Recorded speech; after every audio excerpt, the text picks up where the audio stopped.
You're sitting on your haunches, on dusty ground. The wind whistles, plucking like chill fingers at your fur. In front of you is a small fire, curved planks of wood, burning yellow and orange, with nails and metal fittings glowing in the heat. If there's anything outside that little circle of flickering light, you can neither hear nor smell it.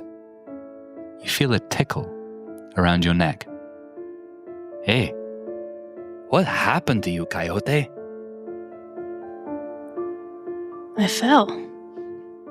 I fell long and I fell hard. It wasn't my fault, not really.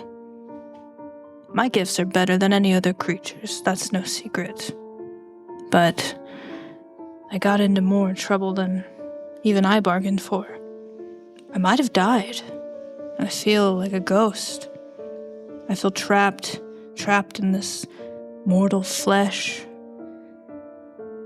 I can no longer run amongst the stars. I can no longer turn the winds. I'm just a dog. Hello, and welcome to Buffalo Country, a homebrew RPG set in the Oregon Territory in the late 19th century, following the adventures of 4 rootin' tootin' scallywags and their dog Ghost. I'm your GM, Thomas, and I'm joined by our 5 wonderful players. Starting to my left, Carissa, who do you play, and what's one quirk that your party would have noticed having traveled with you for a week or so now? Well, I play Beulah Aberdeen. And she is a quirky girl. No, she's not quirky. She's pretty stoic. But I would say that they noticed she does have some weird privacy going on about that necklace she wears with the sheriff symbol on it. She wears it like she's proud, but at the same time, if anyone mentions it, she'll want to talk about it. Mm-hmm. Yeah, so she's like proud of it, but also like a little embarrassed. Mm-hmm. All right, moving to our left. I'm Drew. I play Mason Brady, and I don't know if everybody has noticed this, but I know the dog probably caught on. I travel with a briefcase, and in that briefcase is it's a little tea set. And I know that dog has seen me having tea with nobody across the table, but there's a set for somebody. That's so charming. I love it. Right. Miss Greta? Hello. Do I introduce myself or do I introduce my character? Both. Okay. I'm Greta, and and I play Saoirse McCarthy. Something that the players would have noticed about Saoirse is she gets up really early. She goes and brushes her teeth. And then she spends about half an hour practicing at throwing stars. And then she, after breakfast, picks her teeth with one of the throwing stars. Does she wash it after it's been on the ground? Yeah, okay. Very fastidious. Good. I think everyone you've ever met is so concerned about this toothbrushing thing. Mm-hmm. They're like, it's disgusting. I just let my teeth rot. Like God intended.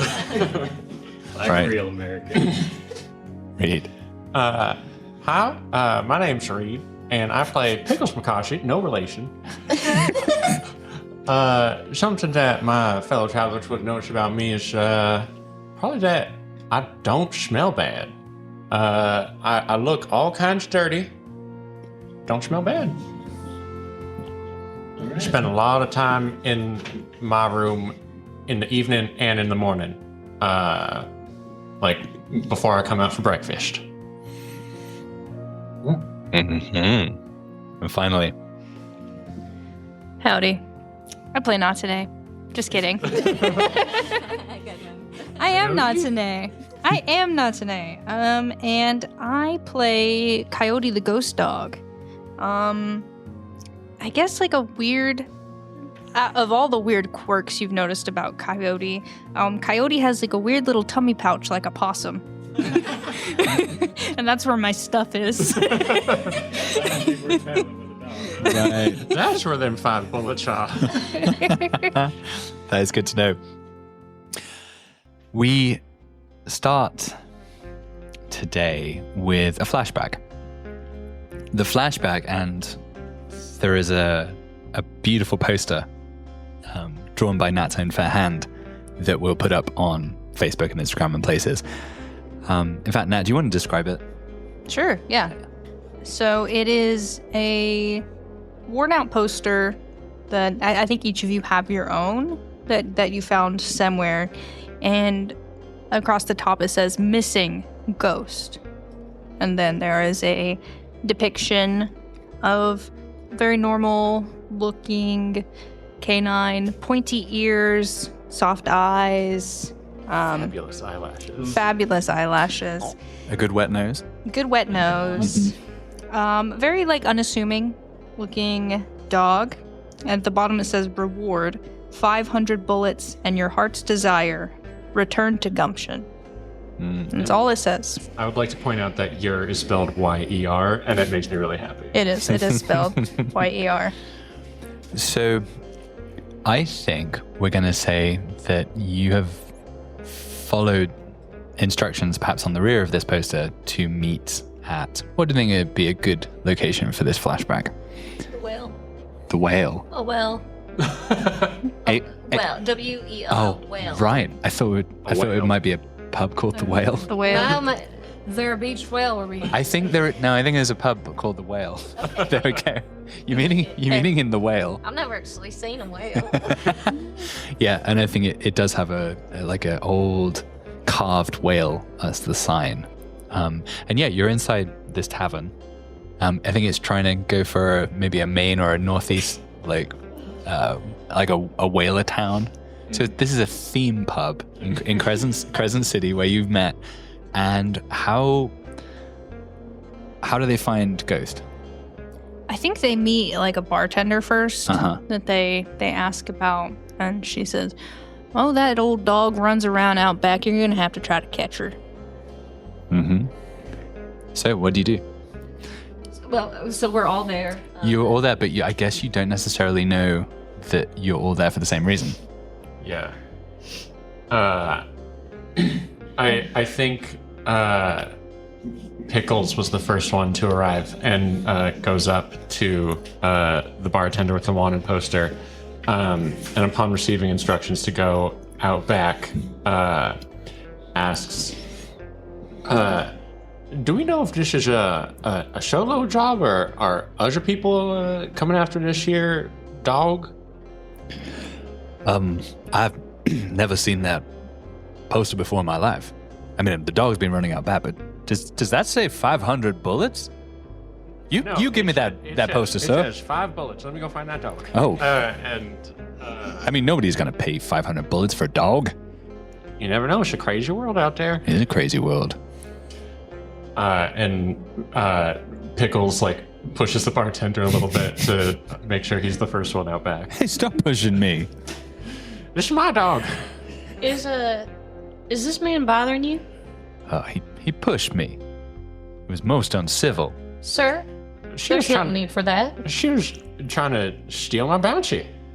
She wanted to take the water poster out of my hand. I was just trying to protect myself. Yeah, he had a poster, something about 500 bullets for a dog. Well, that sounds eerily familiar. Beulah pulls out her poster as well. Well, that confirmed. I'm gonna go somewhere. I won't be back in force. See you in a bit. Yeah, I'll make sure he stays out of trouble. Yeah, the barman runs out. Seems like she's going to come back in force. We better get this dog and get out of here. Name's Beulah. Beulah? Pickles. Pleasure to meet you. Pickles? Is that a nickname or something? No, just Pickles. My daddy was Potato. Well, I won't ask too many questions. Potato McCarthy, the Irishman. That's what I said. And as they start poking their heads out the back, what do they see? What's Ghost doing? I think it's the So you look outside and you see this dog, quotation marks, sitting in a tree, barking. How high up? Like 9 feet up. Like sitting like a human sits? No, sitting like a cat sits that's stuck in distress and is like, woof. You see me already under the tree. I've been there for a while just looking at the damn thing. You guys here for the bounty as well? I guess we're not alone in this, huh? Three-way split. This is getting worse and worse all the time. I mean, 500 does seem to be quite a bit for that is a dog, isn't it? Well, sure, and a squirrel. Sounds like a dog. What is Sasha there? You hear some wheels, some squeaky wheels come around the corner. You hear a little bit of rustling, and it's a gal in some skirts, and she's pulling a dog crate on a squeaky little, what do you call it, like little dolly, whatever. She's pulling it. She's pulling real hard, and she looks like she's just laid down with a bit too much to carry. It's because in her other hand is about 50 wanted posters. That's actually really good thinking. If we take all the wanted posters down, no one else is going to be after this dog. It'll just be us. That's true. And then in her other hand is some beef jerky. In her third hand? Yeah. She Shay, rolls up and just sets it all down in front of you. Shay Mish, do you have there all the wanted posters that were put up in this town? I do.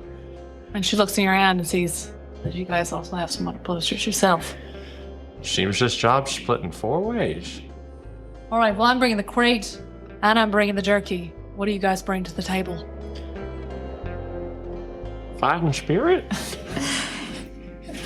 The dog looked at me like it wanted to be my friend already, so I think I bring a bit of an attraction.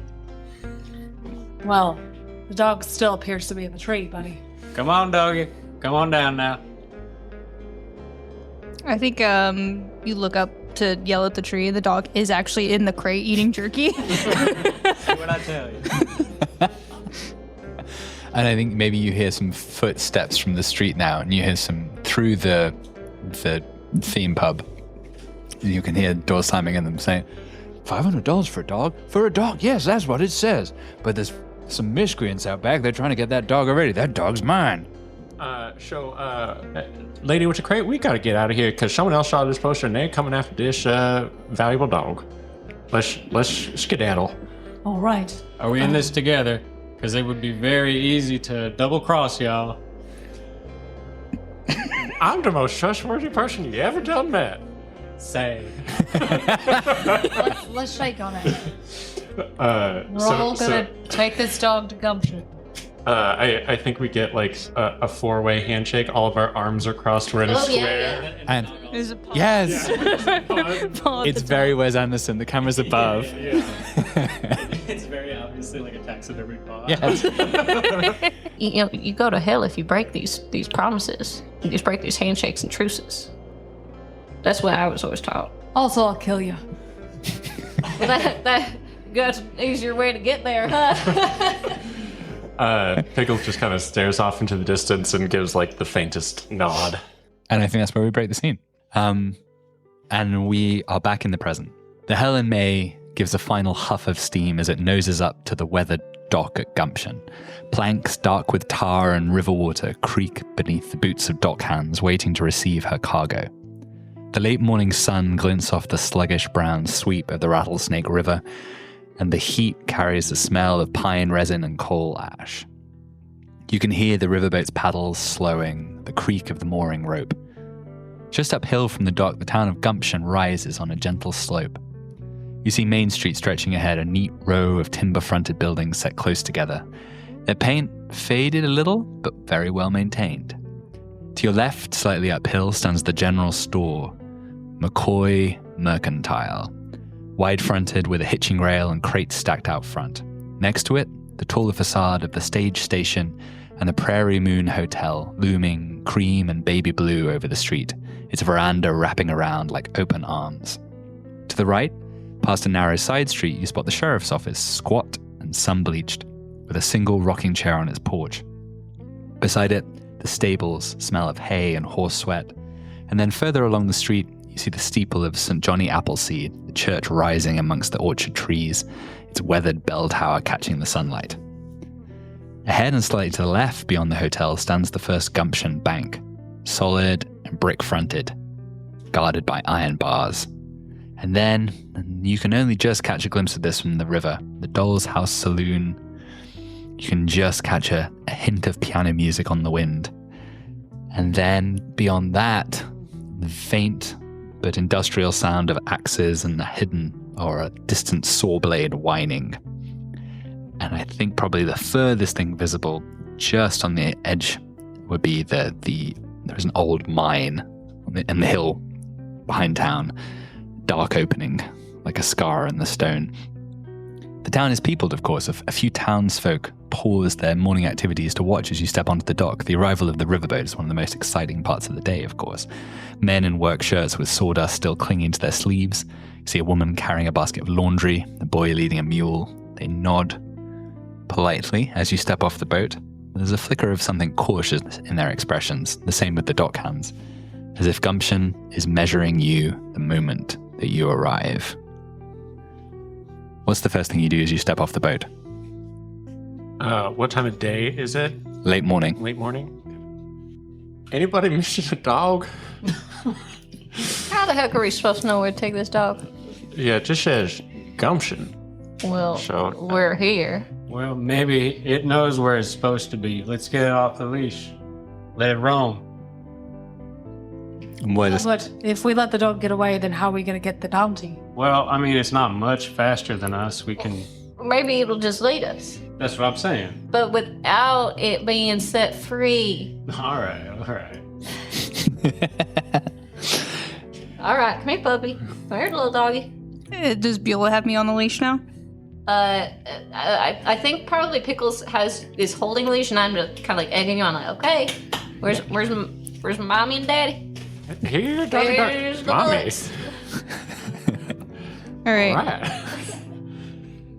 All right. Okay, so everyone's kind of looking around. I think. So, Beulah, you hear a voice in your head. Beulah, listen and don't react. I need you to listen to me. No, don't make that face. Be normal. Her eyes were wide, but she kind of shakes it off, like tries to look normal. Don't say Why are you anything. going cross-eyed? Tell him you have heartburn. I have heartburn. Said it like it was a question. Listen. You're the only one I can trust, okay? So I need to swear you to secrecy. I am actually a ghost. And we need to find my ghost owner in town.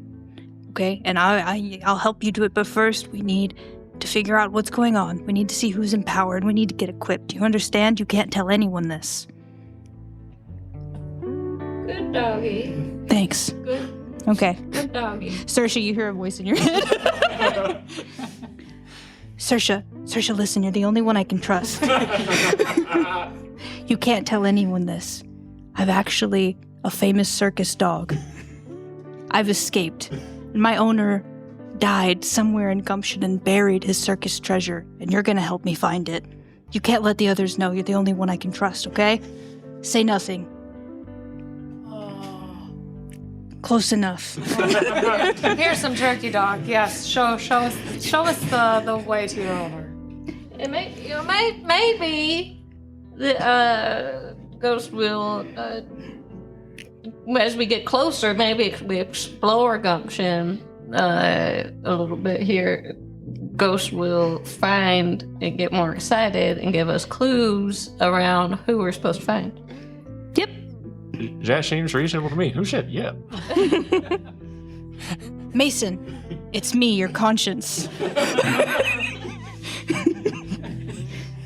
Gumption is a dangerous town, and you should probably get equipped. We don't know what's waiting here to take this dog. I need a gun. Amen, brother. Wait, does Mason not have a gun? Oh, you only have a shovel. I have a shovel. Oh, right. Okay. Yeah, and I think the second that you say the word gun, you're looking around, and you see between two buildings that you could swear that when you were looking before across the town of Gumption, it was just a bank and there was the doll's house, the saloon. And now you see in between the two of them, there is this weird, narrow shop. The sign says Pop Dragon's Den. All the other buildings in town are either essentially bare boards or they've been painted white or pink or yellow, some kind of jaunty colors. This one is black. What do you say we head that away? Yeah, that looks interesting. I could spend some bullets, maybe. Seems like a good place as any to start. What do you think about it, little doggy? Yep. That kind of sounded like a yep, didn't it? It's impressive. This is a smart, seeming dog. Yeah, we're becoming best friends, aren't we? As you sort of milling and mulling around the dock talking to the dog, you see a dock hand struggling with a heavy crate. And I think probably you're kind of shuffling back and forth trying to figure out where to go. And when he knocks him a little bit and he's swaying towards the river, struggling, losing his grip. What do you do? I'll reach out and give him a hand. All right, this will be our first draw of the episode. So I think this is probably a Quicksilver. Quicksilver, which is yeah, When you act with speed and smarts to get what you want, draw arrows. Oh, fantastic. Okay, so draw arrows. And I've got one hip in arrows. What does that mean? So you draw one, and that is what you get. Unless, of course, you want to spend grit. I mean, Or unless anyone wants to help by spending grit. I'm not going to spend any grit. We'll just see what happens. Luck of the draw. Anyone else? No, we don't even know this guy. All right, draw the card. I got 3 of bows, so I think I failed one. Yeah, that's pretty bad. Should I describe what the card looks like? Yes, please. It's a hooded, mysterious figure in front of a tree, and there's snakes intertwined in a loving embrace on its cloaks. All right. So I think probably you put out your hand to try and help and just become hopelessly tangled with this dock hand. I think there's a and you both topple into the water with the crate with you. He's shouting and spluttering. What got you? Dagnammit? You call this a help? He's bobbing under the water. Pull me in too. Save us, friends. And the crate is also sinking. Mason, it's your conscience. We can't let Saoirse drown. Well, I wasn't gonna. I'm Why am I talking to myself? I'm not gonna let Saoirse drown. But what's more important, Saoirse or the crate? Saoirse. All right, you're right, myself. We still have that rope, don't we? There's probably a rope on the dog. There's rope on the dog, yeah. I'm just gonna toss a rope your way. Well, that really took you a long time, Mason. I don't think we need to roll for that. So yeah, you throw a rope in. Do you kind of scramble up the rope first, or do you help the dog hand? Oh, yes. I mean, I grab on first, and I throw the rest of the rope to the dog hand. Once you've already got up on there. Well, we're just kind of going along together. Make sure he has the rope in his hand so we can both get up. And he's grabbing onto it. But he's like, "So I'm gonna grab the crate. Oh, it's for McCoy. He's gonna be real mad if that crate sinks." Oh. How are you going to grab that crate? Well, I'm not. I'm swimming for my life. I'm grabbing this rope. Somebody help it. Okay. So Saoirse takes the other end of the rope and ties it around her waist. Huh? She's like, all right, you climb up on that dock there. Uh-huh. And if we save this crate for you, you owe me one, right? Absolutely. All right, buddy. Yeah, so Saoirse is going to see that he gets up on the dock, and then she's going to dive in. So that'll be a face the devil, I think. Acting in spite of fear, pain, or water. So it's a stones, because I think this is probably a more strength-oriented activity, grabbing a crate from water. Saoirse's not very strong, so she's going to spend some grit, which means she's going to take off two little pips. Just one. Just one. Just one. And then what do I do? You add a card to your draw. All right, but I don't have any pits and strengths. So you'd be drawing one. Just one. Unless anybody, again, wants to help. That's an athletic looking lady down there. She's getting after it. She's weaker than she looks. Beulah is too. She already dealt with some water recently. She's not looking to deal with more. Yeah. Pickles She's sees not eager. manual labor and stands perfectly still, doing nothing. All right. Do you think that maybe she can do it with arrows instead? No, it's a heavy crate. It's a heavy thing. Yeah, this Well, is... what she's gonna do is she's gonna go down, tie a rope around it, and then get the rest of the crew to pull it up. All right. So it's still stones. No, that would be, I think, instead arrows. All right, perfect. All right, so in that case, I'm gonna draw two. Let's see what I want to get. First one is a 3 of stones. Okay. And the second? That one looks like a lady who's stuck inside Oh no. that what do you call it? That like Box in the water. it's one of those druidy places where people dance around naked and have sex midsummer. Okay. Portland. She's That is the Ace of Stones, which is also really bad. Oh, that's so bad. Yeah, I think you just... yeah, you're terrible at tying knots, as it turns out. The crate sinks down to the bottom. There it goes, Saoirse. All right. Yeah. All right. And the man's like... Saoirse like bobs up to the top, and she's like, "Oh, I'm sorry, boy, I couldn't get it." He's like, that was a pitiful display. You get off my dock, all of you. Man, you're the one that fell. God damn it. Come to this town, you're gonna get a real reputation for yourselves. Oh, we're here to make Saoirse friends now, punches were him we? in the face. Do you really? I think I slap him. Okay. Yeah. And I say, "Hey there, buddy. All I was trying to do is help you when you drop things in the water." All right. Didn't even help yourself. Grit to help her. I'm gonna be mean mugging the guy from behind. I mean, this is a dust up. You're hitting him in the face. So you're in melee. You want to slap him in the face. You draw stones. All right. Draw one extra for me. Okay. So I don't have any stones, which means I draw one. Draw one. Because Unless you want to spend a grit to draw 2. You didn't use your last grid, did you? I You did. switched to arrows. No, I did Oh, because okay. I only had 1 pip and arrows. I'm gonna spin another grit. Hell yeah. All right. I can't die now. On this dock, the Knight of Bows, which is a nice little fox. It's a very sweet little foxy friend. That's very sweet. All right, second, the 9 of Bows. Full success. You slap him right in the face, and he turns away, embarrassed, shamed. How dare you talk to a lady like that? Yeah, and at this point, an old-looking sailor type fella comes up to this disturbance. He says, "Oi, Samson, what are you doing fighting with with the nice folk getting off the boat?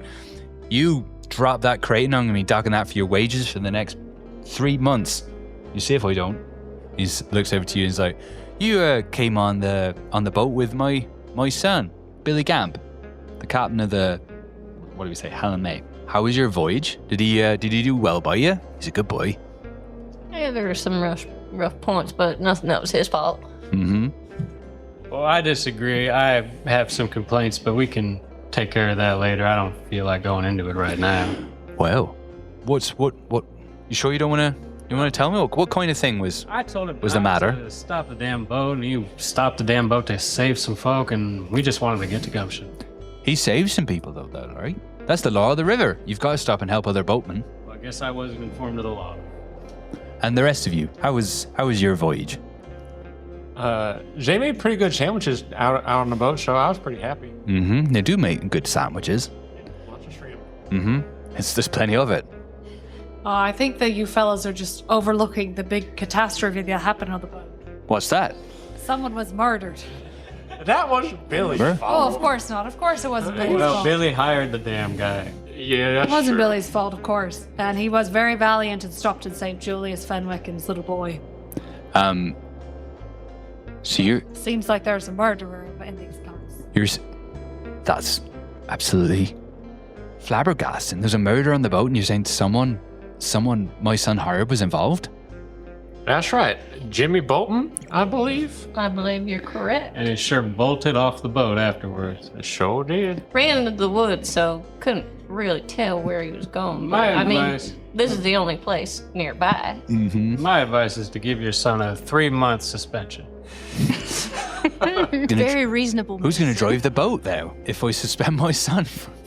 I mean, I don't like the murdering, but I think we might be focusing on the wrong element here. You're going to need to talk to the sheriff about this. It seems like you're witnesses to a murder.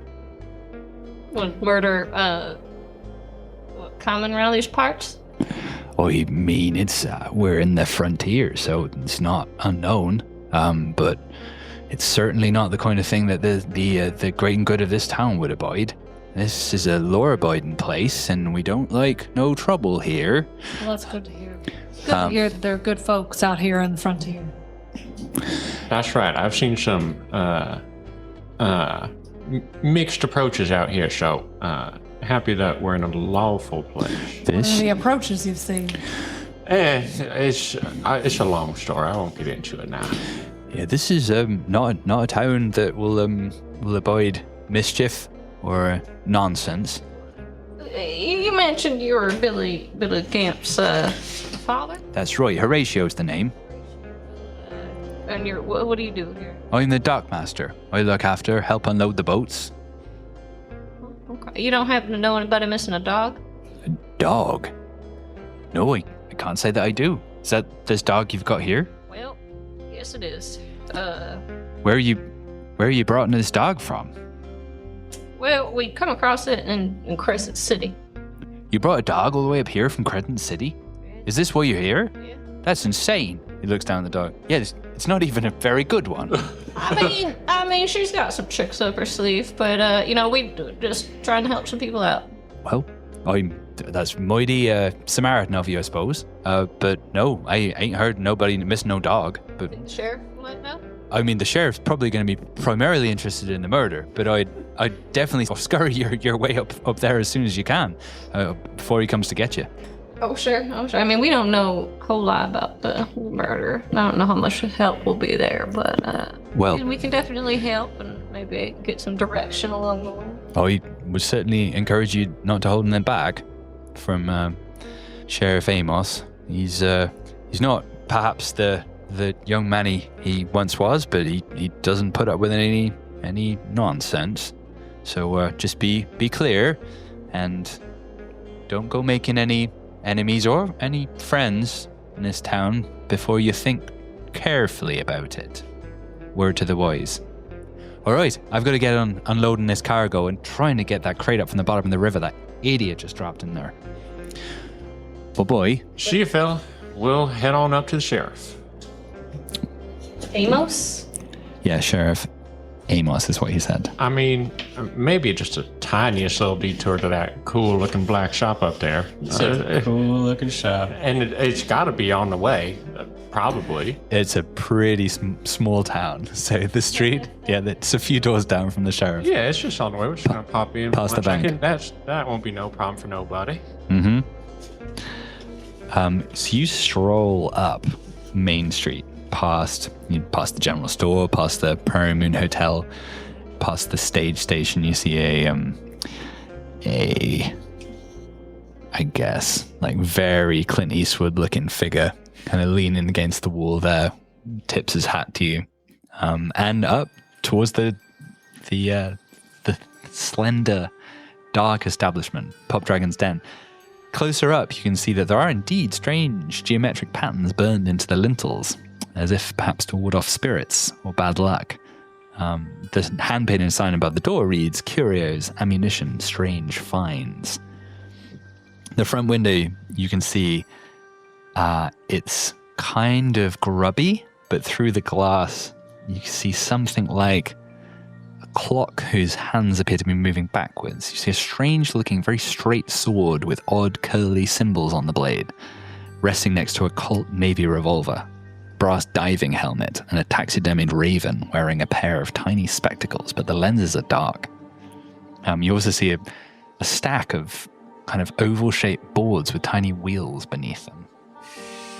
As you get close to the shop, there is a metal chime, like wind chime, that is hanging unmoving in the breeze, but as you get close, it starts to tinkle, getting louder as you approach. And the door of the shop has a lovely squeak to it. The shop itself is dim, smells of gun oil, incense, and there's a faint metallic tang, like ozone before a storm. The floorboards creak as if they're not entirely attached to the same century. You don't see anyone at the counter right now, but the whole place is full of interesting things. And I think you can probably hear someone bustling around in the back. Howdy, whoever might be back there. We're just popping in, poking around. I want to sniff around for anything interesting. Mm-hmm. We got arrows then? Or how do I look for something? That probably size them up if that's what if you're trying to figure out what's going on in the situation. Oh, yeah. Okay. I shall draw my arrow card. Thank you. The Guardian. That's somebody's. That's your Greta's. Okay. I got Saoirse's card. All right, so you can choose 2 of what happened here recently. What can I be on the lookout for? What here is useful or valuable? Who or what is the biggest danger? What here is not what it appears to be? And you could also take either of Greta's special questions. You have 2 questions. Yes, Saoirse's Yes, special Deadly Dance or Stray Bullets, Stray Thoughts. Yeah, there were 2 questions that you add to size them up, I think. That's Yes. one of yours. What brings you here, partner? And where's my captive audience? Okay, so maybe Also known as Mm-hmm. it's that candy bar you just haven't seen me. yeah. So you get 2 of those, and you're going to get very useful answers based on that card. Okay, my first one is what here is useful or valuable to me. Every pointy metal thing or gun-looking whatnot that you've ever seen anyone wield is in this shop in one form or another. Anything that you could possibly want in terms of weapons is available here for a price. You also see just a ton of weird stuff. So there's strange trinkets. You see glass globes full of what looks to be water. One of them has like a little triangular tower inside. Looks to be snow falling. You see oddly shiny playing cards with little kind of cartoony creatures on them. There's a grey rectangular box with a green panel and bright buttons on the front. Yeah, the whole shop's full of interesting things. The useful things in this context are primarily weapons. Mm-hmm. The other question is, who or what is the biggest danger here? And that can kind of like this whole shop.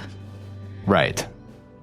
There is a gun case that is behind the counter and up on the wall, and there is a really very bad aura coming off the weapon inside. It appears to be extremely cursed. Is Beezus dangerous?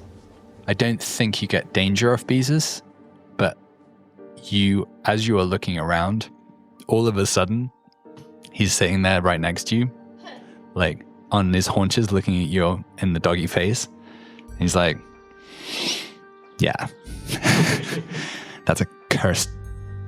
which gun do I want to be the cursed one? That's a cursed buffalo rifle. Don't point it at anything that you don't want to, I don't know, die in a way which makes you so sad yourself that you can't go on any longer. Anyway, how you doing, doggy? You know I'm fine. Mm-hmm. Yeah. You got anything else cool and cursed in here? I know, you don't look fine. You look kind of diminished. I'm a little diminished. Are you here to... You here to buy, or you just brought your little buds here to take a look around? Oh, yeah, these are my humans. I'm training them. Welcome, humans. So I feel like that whole time we were just seeing Beezus just look at us, and we were just looking at each other. Welcome to Pop Dragon's Den. I can see this is your first time in this establishment. The wind chimes told me so. Anything here there's of interest that you can afford? Got any revolvers? Oh, do I got revolvers. My darling, and he passes you over a catalog. The catalog is half gun prices and half comic strip. The comic strip is very confusing. These all look nice and all. Anything more vintage? More vintage? Yeah. I mean, that rusty pepper box is pretty dang vintage. I already got a rusty sawed-off shotgun. Don't get me wrong. It's just kind of my thing. Oops. Do you like this shotgun? Is it just the rust you don't like? I mean, the rest is fine. I would obviously do without. Are you a kind of close quarters combat lady? Yeah, you can say that. I mean, I could do this. For a price, I could clean the rust of that shotgun and get her working beautifully again. I mean, what would that cost me? We're essentially talking about bumping the sawn-off up in terms of quality by 1. So I think Beezes would do that for you for 10 bullets. 10 bullets? Yeah. I don't think that's a good idea. You give me 10 bullets and come back and collect it this evening. I'll have it cleaned up for you. All right. So that's plus. So that'll be 1 quality. That'll be 1 better quality on the sawn-off. And you could call it just sawn-off, not rusty anymore. Do you want any little aesthetic tweaks? Do you want any little engravings? Any names? Friends, enemies, frenemies? Put the name Grace on it. Grace. On 1 barrel or both? Just put it on the one on the right. Grace? What about favor on the left? Sure, that sounds nice. Grace and favor. That sounds like a nice little combo, doesn't it? I'll do that for you on the house. Thank you. So, I take your 10 bullets for the cleaning up the shotgun. The engraving you get for free. Anybody else? What's this here little Derringer gonna run a fella? That's like That- a 22 pistol, right? Yeah. It's a little single shot. Yeah. Like But you can keep it, hidden in your pocket. easy to conceal, great. That's 14 bullets, my friend. Are you a man who likes to conceal things? No, I keep everything on my sleeve. Why do you want such a tiny gun then, sir? I'm just not very strong, I don't know if I can handle the kick of a bigger weapon. Oh, I think you should believe in yourself. People are free to think whatever they want. I know myself. Okay, so mark off 14 and take your Derringer. I've got 2 or 3 of them back here. Any preference for the handle, the inlay? What sort of materials you got? You got any of that like smooth, comfortable pearl? Pearl ash sort of handles on there. I got a mock pearl, and then I've got one that's like a camo, like a Bakelite plastic. A what now? I'll take the pearl one. Well, suit yourself. So it's a faux pearl. Yeah. One day I'm gonna get the real stuff again. I mutter to myself as I stroke the gun a little bit. It's just a little guy. You can put it in a pocket. Yeah. What's the damage and stuff? So it's quality rating 1, range 0, damage 1, size 1. Thank you. Anybody else? Yes. Would you like to have a look at the catalog, miss? Oh, that'd be wonderful. Thank you. Saoirse, did you say? I didn't say. Lucky guess, I guess. What does Beezus look like? Beezes. He's a lanky teenager with streaked black and purple hair falling over one eye. He's wearing a spiked choker, fingerless gloves, and a patched leather jacket with the words Panic at the Disco. Whatever that means. His boots are black and big and laced with neon green laces. Is this me in high school? I think it might be me in high school. I don't think we described what we look like, did we? I don't know if everyone did. Why don't we just all say out loud what we look like? That's very strange. I just did. What the hell's a disco? I don't think we did. Oh, Pickles, you're going to love the disco. It's very much of your alley. Call me Pickles. I look like a coyote. Now, I did do some Googling. There are 19 subspecies of coyote. And so I think I lean more towards the plains coyote, a little smaller. Oh. So I have to call you a dog. Well, the gun that I'm really after, Mr. Beezus, is a bit too rich for my blood at the moment. What So, tickles your fancy? well, what I'm after is a Remington pocket, I think. I want something that's a bit higher quality than the Derringer that my piggly friend picked up. Mm-hmm. So, but I don't have enough money for it today. We'll be here tomorrow. Oh, certainly. Time is a flat circle. How short are you? Like a lot? Saoirse, what the hell do you look like? Sorry. I need to introduce myself. Saoirse is, like I said, She looks like a woman who wants a Remington pocket. You know. she's in kind of she's in a corseted dress with pockets in it. So a bit of function and also a bit of sass. Mm-hmm. She's got her hair tied up like half down, half up. It's curly. Didn't I mention she had curly hair? Maybe we talked about that upstairs. We did a little bit. We were trying to figure out. Curly hair, and I think she has some gloves on, and maybe even has a backpack. Mm-hmm. What? Okay. Irish Dora the Explorer. Yes. I'm not sure what that is, but yes. Exploradora. And she's, I don't know, she's got a twinkle in her eye, and you never know what she's up to. Those are her shooting stars. Yeah. What she really wants right now is a pair of Remington pockets so that she can, instead of throwing 2 throwing stars, can just like boop you. Mm-hmm. Gunge Kimbo. How short are you on this one? Oh, I would just say like a normal human adult height. No. How much more do you need to buy the gun? How short money-wise? Great interaction there. Yeah. Normal Not a adult. 12-year-old child this time. Is what we say. And if, dear audience, if you don't understand that, go ahead and listen to Glimmer Falls. Mm-hmm. Mm-hmm. Campaign 1. Yeah. You'll get it. Yeah. For a short Now streaming. 100 hours of listening, you'll really understand that. You'll get it. Yeah, that's all you need to do. I think I'm about 9 short. I think this is 15. 3 blues. 3 blues is 15. Yes. Derringer Remington pocket is 24. That's how short I am. But I think I'm about 5'8". Okay. Well, in a town like this, there's bound to be little jobs that you can do, little chores. You can get yourself some bullets and come back and. You say that as though you definitely have had some jobs and chores in your life. Oh, I hate doing jobs and chores. Hate it. But someone's got to do them. We're going to have a lot of money coming in very soon. What? Why is that? See, what we've got is a cash flow problem. No. We're going to take this dog to its owner very soon. We're going to get a decent amount of money, enough to buy the whole damn store. Oh, my gosh. Well, do feel free to come back. Keep it under wraps a little bit. It's Beezus. It's fine. I do feel oddly comfortable around this here teenager. You're telling us a lot, Mason. Do you mind telling us what you look like? Oh, yeah.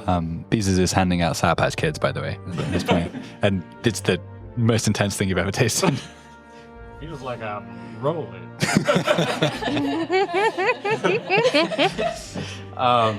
Mason Brady has graying auburn hair, kind of combed back beyond his ears. He's medium length. He's 45. He has a maroon vest, and a charcoal overcoat. He's got a gold chain kind of wrapping downward on his vest. His eyes are shadowed, dark circles under him. Little bit of stubble. That's about it. And is there anything I can do for you, sir? Well, Beezus, it seems like my friends are going to do a lot of the fighting. I'm kind of used to that. Bodyguards when I was a child and whatnot. So I'm just going to... Do you mind coming to the back real quick? By all means. You have a private thing. Yeah, Beezus, do you have any... Do you have any teacups? Teacups. I could find something. I need to dig around in the back a little bit. That's not something that I've been asked for too much. Any particular kind? Any function? No, just the one that I've been using kind of has a chip in it. I've been traveling with it. Mm-hmm. Okay, I think what we can put together for you on this would be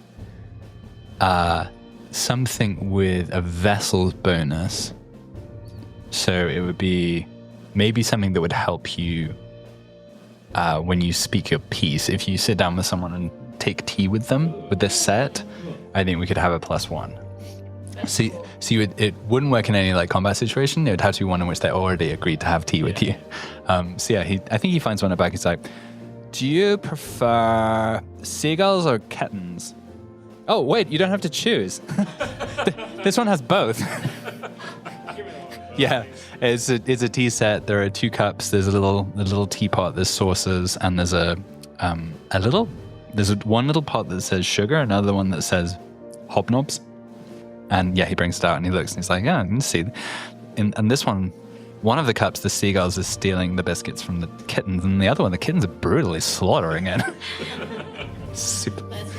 Now I remember why I bought these.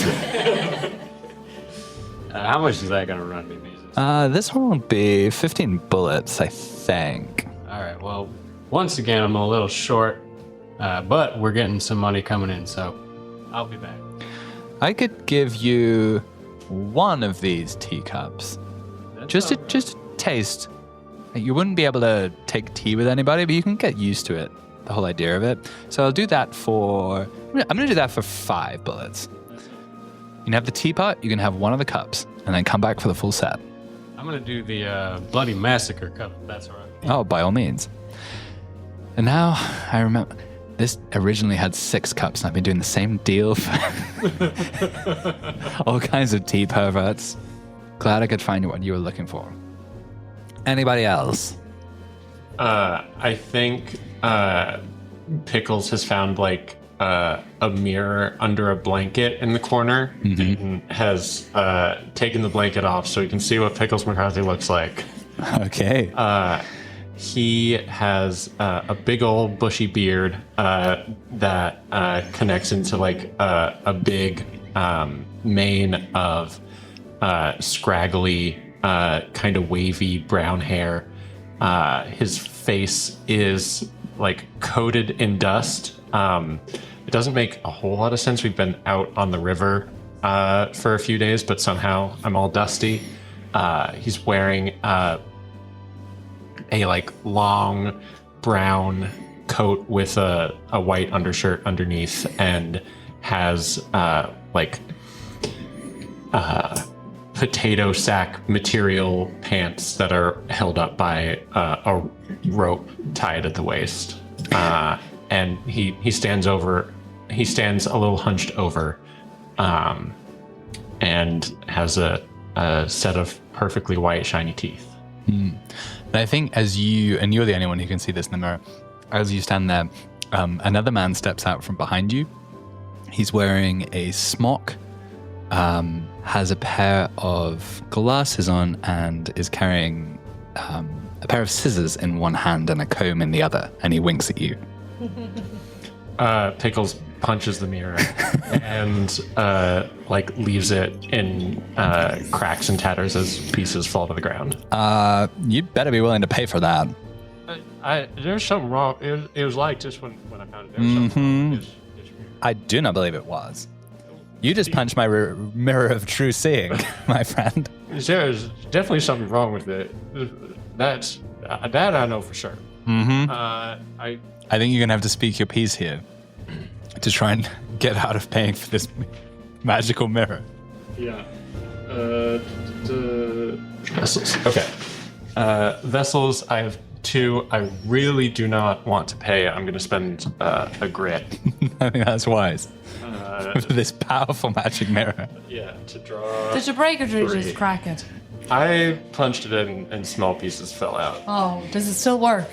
We have the King and Knight of Stones. Damn. And the King of Stones is like a wolf on a cliff edge in the winter howling at the moon. Okay, so I think he walks over to you, does Beezus. Actually, no, he slides over to you on one of those boards with the little wheels on the bottom. He picks up one of the small pieces of mirror, looks at it, looks at you, and he's like, oh, okay, I get it. Yeah, I wouldn't have wanted that either. I understand. I appreciate your understanding. That mirror was broken when I got here. Yeah. If you need in the future help with this particular issue, Beezus will be here. I appreciate the gesture and the wealth of understanding I seem to have found here. That's mighty kind of you. You are amongst friends in the shop. Jesus is a very, very friendly presence. In Guys a, all have crushes on Beezus. in a dangerous world, you can always rely on Beezus Pop Dragon. In any dangerous world. Yeah. I think I just go and give Beezus a hug.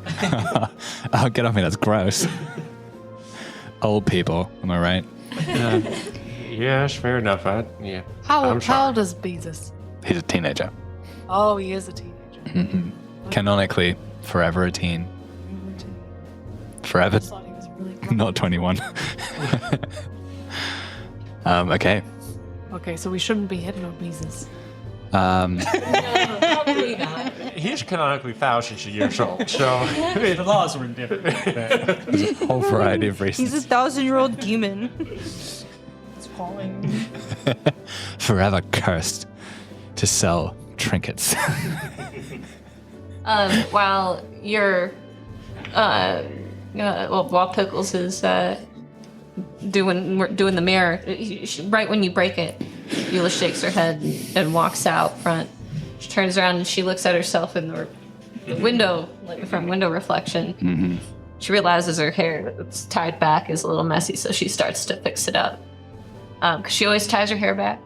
Eula always has her hair nice and back, because that's the practical thing to do. One time she asked her Pa if she could just cut it off like a boy. That seems most practical, but Pa said no, it's not very ladylike.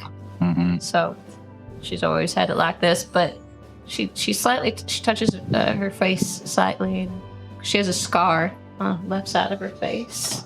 She's had it there for a very, very long time, but she doesn't see it often, you know. And she's tucked her necklace into her vest.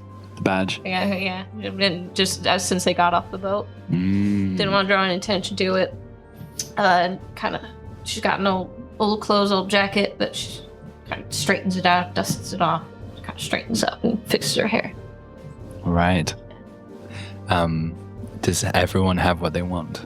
At least for now. So my shotgun isn't quite updated yet. It'll be, if you come back in the, before close of business, Beezus will have it done. It's like, if you've all finished choosing pieces and breaking items, I can get going on this here grace and favor. All right. You know, Pickles, you gotta chew. I 100% agree with that. I'm not gonna say, I'm saying you do a whole lot of things that you shouldn't do, but I'm also not gonna tell nobody about it. But that act you just did in there, it's not very good. Not a very good look for us. Beezus said it was all good, and that's what matters at the end of the Can't go day. around punching mirrors, man.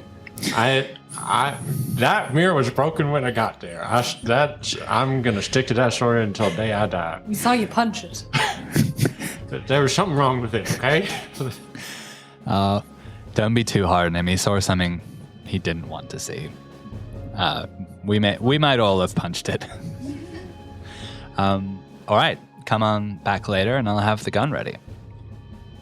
Sure. And little word of advice: probably in other establishments, maybe don't go punching things immediately. Thank you, sir. If there's nothing wrong with anything, I won't be punching nothing. All right. Well, we all live and learn. All right. As you are leaving Pop Dragon's den, you are stopped on the doorstep by a fella in front of you. He is wearing all gray. He's got a grout fit on. It's how to put this? Well-made suit, not like very, it's not a super modern cut, but neither is it. It's extremely nondescript, whilst at the same time feeling like, oh, this is legit. Like this is a quality piece of attire. He has a gray hat as well. He has a short cropped mustache, and looks to be in pretty good shape. You see a nickel bell-shaped badge on his lapel with an emblem of the all-seeing eye, and the motto underneath it says, "We never sleep." Pinkerton Detective Agency. He doesn't have any weapon in his hand. You can, however, see that there is a pistol on his belt, and he says to you, it would be very helpful of y'all if you'd accompany me along to the sheriff's office. I believe that Sheriff Amos Frank, has some questions he might like to ask you about her happenings upon the Helen May. Would you care to accompany me? My name is Joshua. I don't work for the sheriff. I work for another gentleman in this town, one of the heads of commerce here, and his name is Pontius von Steen. He owns and operates the First Gumption Bank and Assaya office, the land office, one of the pillars of the community. I'm here, have the good fortune to be one of his helpers. It's a small town, so we do what we can to help out, even though we're not officially deputized. What do you help him with, your man? Well, in this instance, I was asked to come and accompany you to the sheriff to discuss the issue of this disappearance, this strangeness upon the boat.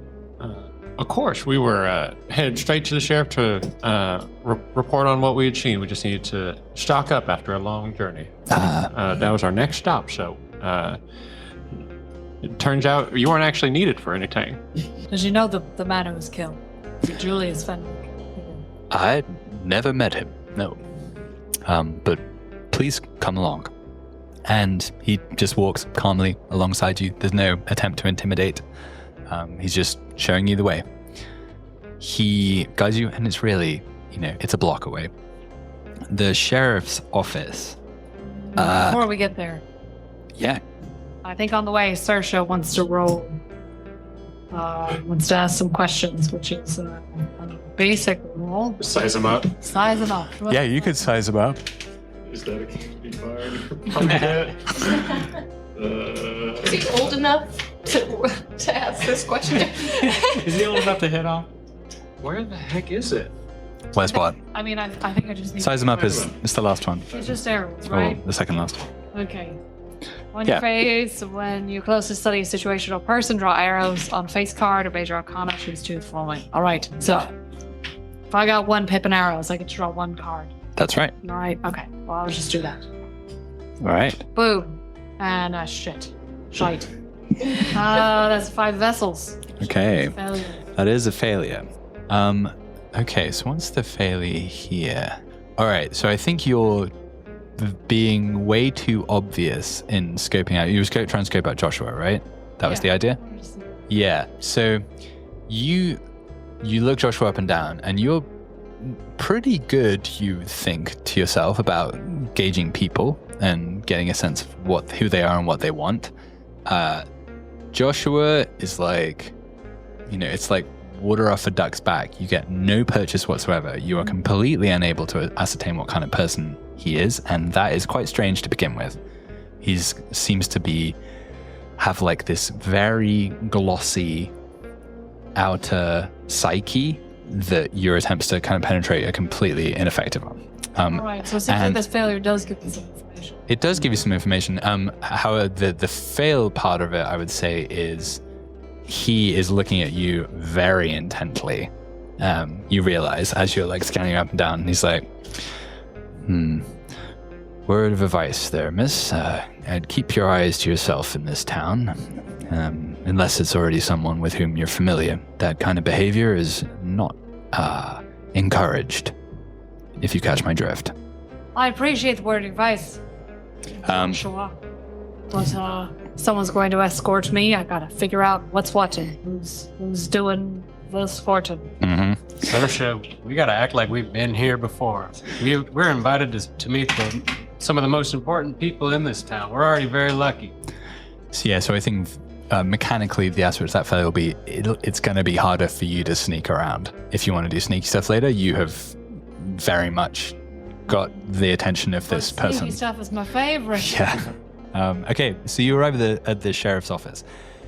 It's not one of the better kept buildings in town.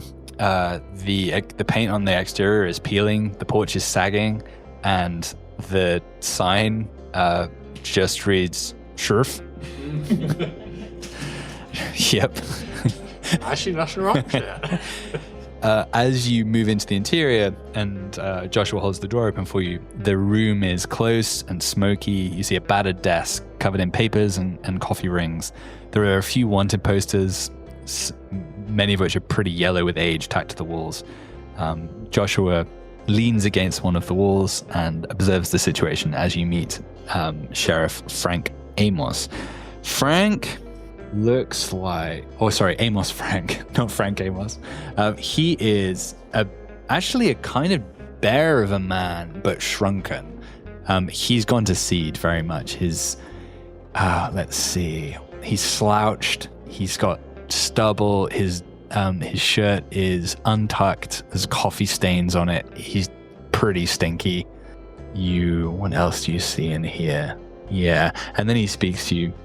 Yeah, I think his gun belt is empty, and you see a Smith & Wesson number 2 just like on the desk. Doesn't look particularly clean. All right, folks. I hear you came upriver on the Helmay. There was a railroad man aboard, is what I hear. Mr. Julius Fenwick. Name ring a bell? Funny thing, he didn't seem to step off the boat with the rest of you. Well, Sheriff, he was murdered on the boat. I would assume you have been informed already. How would you know that he was murdered? Sir, we chased the murderer off the boat. Huh. You saw him be killed? How do you know this man... Who was the killer that you chased? And how do you know he killed him? Jimmy Bolton. And you see Joshua take out a notepad and write that down. Well, you see, I think I heard splash, and then A splash? yeah, we heard a big old splash into the water in the middle of the night, and then we found some blood. You sure it wasn't a fish? Just like a really big fish? Would have been a big old fish. Be a man-sized fish. Man-sized fish. That's about right. Okay. And then Fenwick he was there the night before, and then the morning he wasn't. So you said blood? Yeah, we found some blood Where? on the bed. In his room. Yeah, Mhm. in Fenwick's room. Evidence of foul play, sir. Okay, so he's bleeding over the bed, and then he splashed over the side. Okay. And what place is this? Who'd you say the name? Jimmy Bolton. Jimmy Bolton. Okay. What place is him at the scene? He had evidence from Fenwick's stuff.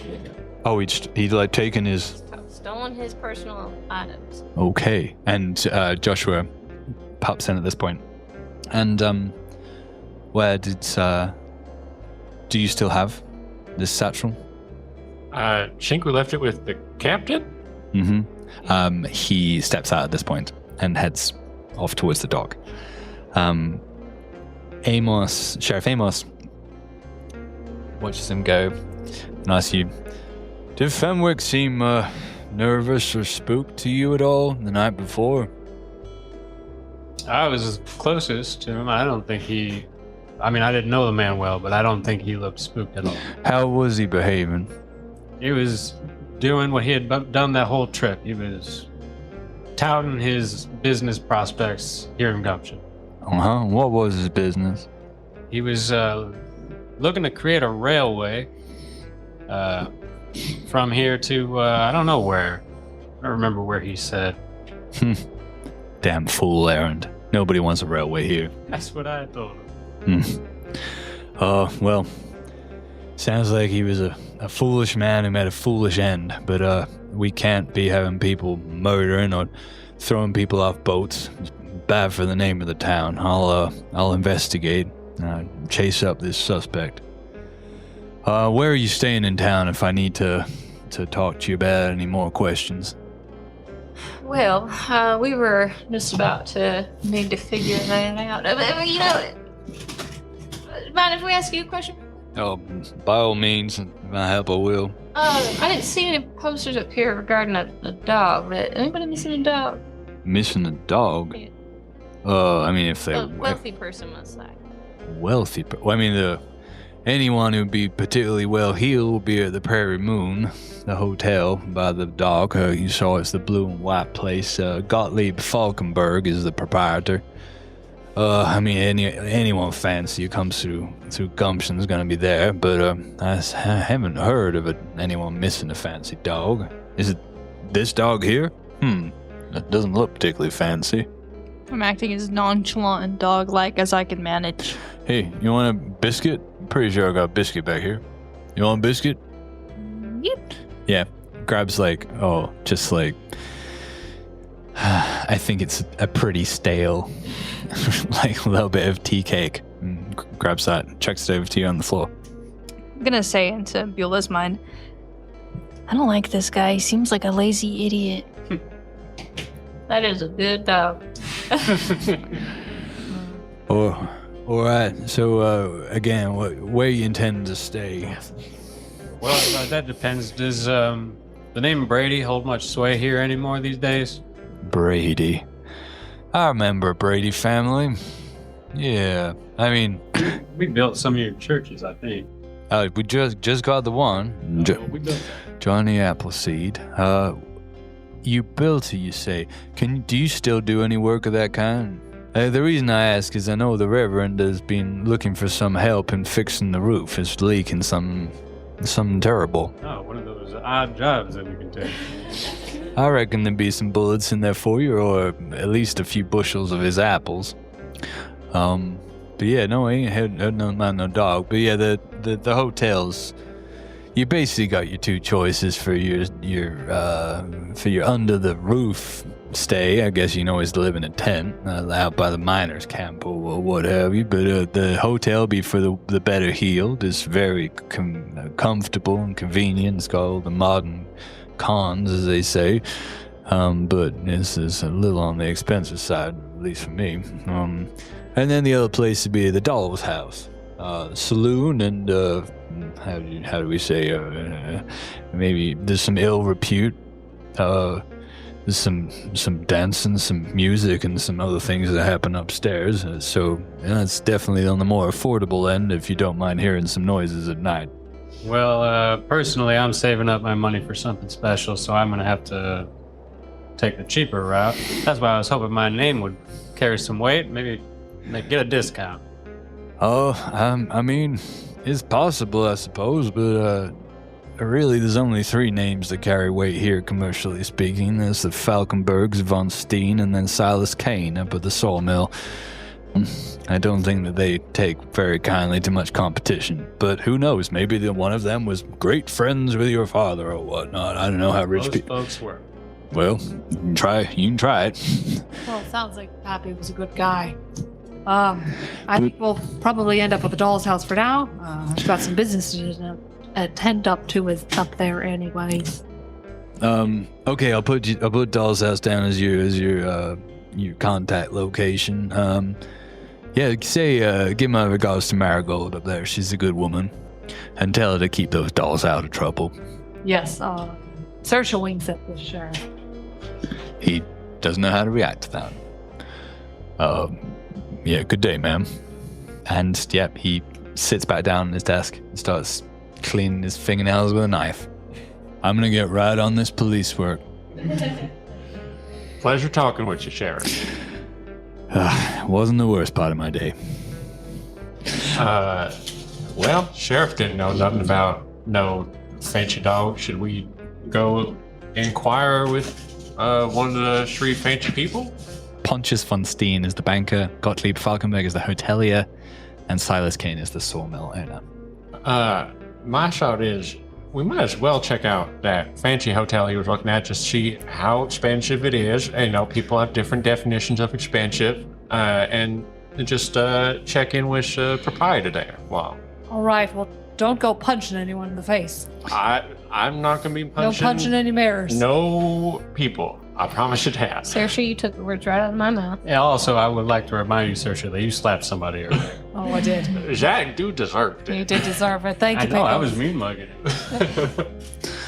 it. All right, let's take a very brief pause and we will come back.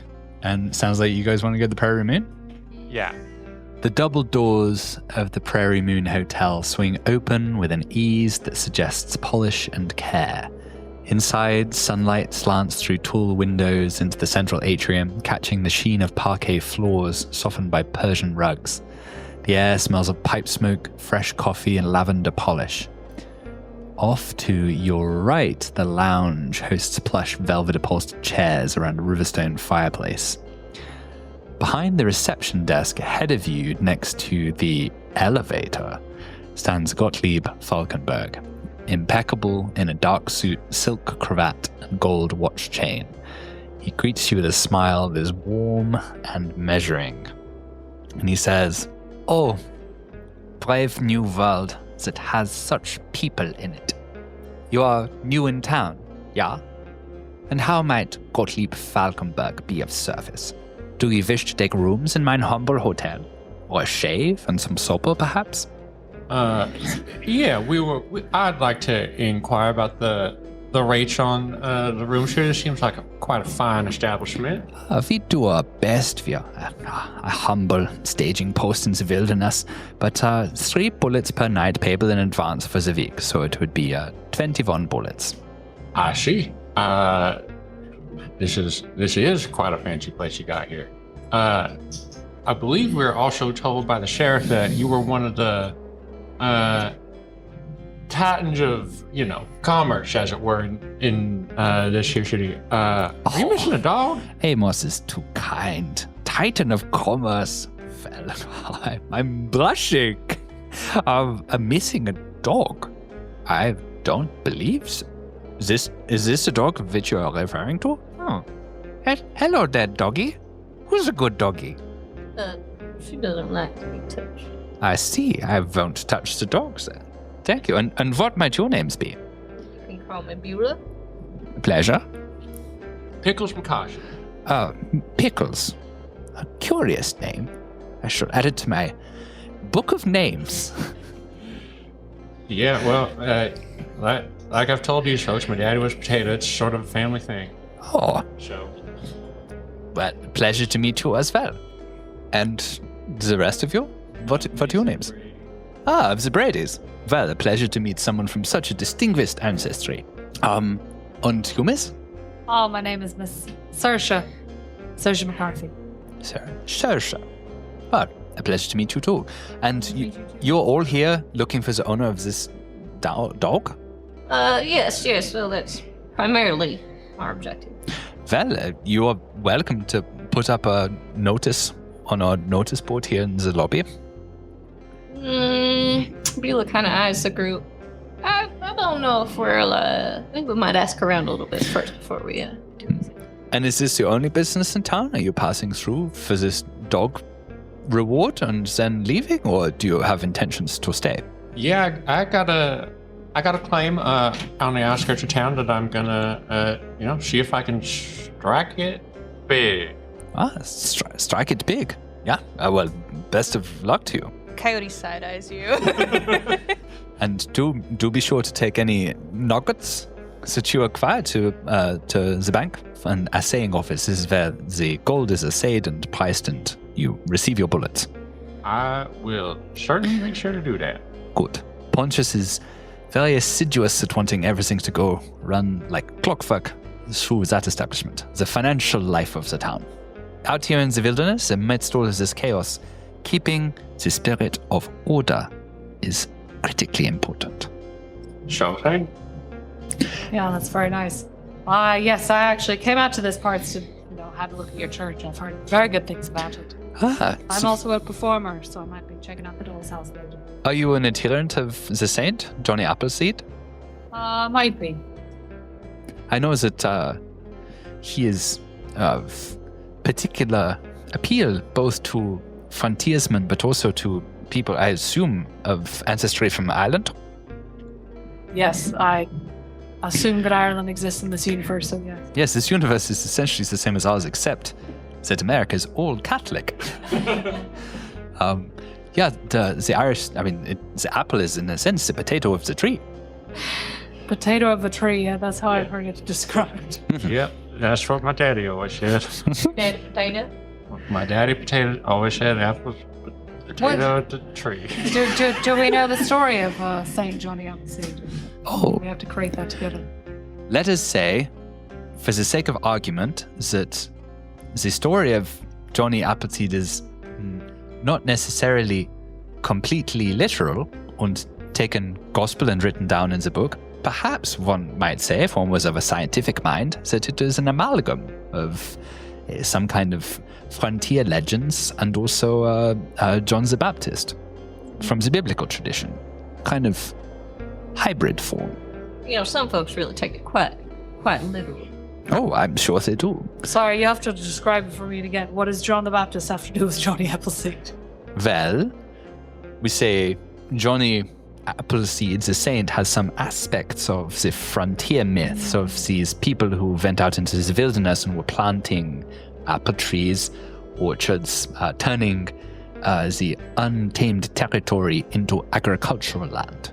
It's an appealing myth for the frontiersmen, but at the same time, John the Baptist was going ahead of Jesus named Christ and preparing the people for him. He was So showing the way, one of them was planting apple trees. The other one was baptizing people. Yeah, it's See how he's- kind of spiritual amalgam. Now, you keep saying the word appealing, and I just want to make sure you know that that's a pretty good pun. I completely slipped my mind. English is not my first language, but I appreciate you. So, am I to understand you wish to stay in this establishment, or is it a little bit? Yeah, I think we're gonna have to circle back on staying here. But this is a rather fine establishment, and I do expect that we will be in town for a little while. Did Fair. you say there's something about a shower and a shave? Oh yeah, we have a quite fine hairdresser and minor surgeon. He's French, you know. Would you like to meet him? I think that's all right. What's that? What's that fellow's name? Francois, come and meet these new people. Hello. Hello, did I hear my name? And the man who comes through has Mugatu hair. He has the largest pair of scissors you've ever seen. It's a tight waistcoat over a very oversized shirt. So the shirt is flouncing out at the arms, and he comes through. Allow me to introduce myself. I am Francois Buffon. I have the pleasure of operating as the hairdresser and manor surgeon of this beautiful hotel. Is there anything that I could offer you today? No, thanks. I don't need anyone getting anywhere near my hair. Like just the way it is. Thanks. What is your name, my friend? Pickles Makashi. Pickles? What an unusual name. And he looks at you for a moment. It's like, something very familiar about you, Pickles. Have we met before? Did you ever spend time in New Orleans? Nope. Never spent time in New Orleans. My dad was from a small town out in Indiana, and I made my way out here to Gumption first time here. Well, a pleasure to meet you, I suppose. Any of the rest of you care for a haircut? Perhaps some bleeding? Some leeches? No, sir. Thank you. No? Okay. Well, my door is always open. I also have various liniments, perfumes, potions, lotions. Things in those beautiful little brown bottles. Yeah. Wow, that sounds really lovely. But I'll get settled in and come and look for a haircut later then. I do also treat dogs. So if your dog needs fluffing, maybe a little trim. What do you say, little fellow? Oh, they're never very keen to begin with, but then they see themselves in the mirror afterwards with their ribbon on. They're all very proud. Do that gross dog thing where they like gag really loud. Just start coughing. Yeah. That's a real good dog. And Gottlieb says, if your dog is planning on being sick, would it be possible to move away from the parquet floor? Yeah, I think we got everything we need here. Let's get going. Yes, Oh, but thank you for your hospitality, Falcon Bird. It was a pleasure to meet you all. I will be watching you carefully in the town and your likewise. progress. Goodbye. Good day. Right. You guys, I do recommend the leeching. Eventually, it is one of the most relaxing things I've done. Leeching's all kind of bullshit. That's not real medicine. Well, but it is medicine, but you only need to do it when you need to do it, Mason. When you're feeling a little tired or a little grumpy, Daddy no, always it's said when just. you're ill. Well, then why does it feel so good? Well, suit yourself. It's not real fucking medicine, okay? Just let's go. Whoa. Like Whoa. Pickles is like really grinding his teeth right now. All right, I guess no leeching for pickles. Somebody get this man a mirror. Somebody get this man a sandwich. I just want to smash something. Yeah, and so, I mean, if you are feeling hungry, your options, there is a little, say something like a cafe. I think in the general store, McCoy's, you can see one part of the stoop. There are a bunch of tables, not very many, probably 3 tables laid out, and you can see that a ginger-bearded Scotsman is bringing out carafes of what looks like coffee and plates of biscuits and eggs and Is he such. wearing a speedo? He's wearing kind of dark check trousers. And underneath. Underneath, Speedo? well, you'll have to find out. And then the other one would be at the Prairie Moon there is supper to be served, but then also the doll's house would serve food. Make sure we have a room at Bow's house. Get some food and make some kind introductions. Make friendly. That sounds great to me as long as we're away from that fancy nonsense. Nobody Well- needs any sort of that stuff. I've already sent a letter ahead to the doll's house to let them know I'm coming. Oh, you're familiar with this establishment? Yes, as I said before, I'm a performer.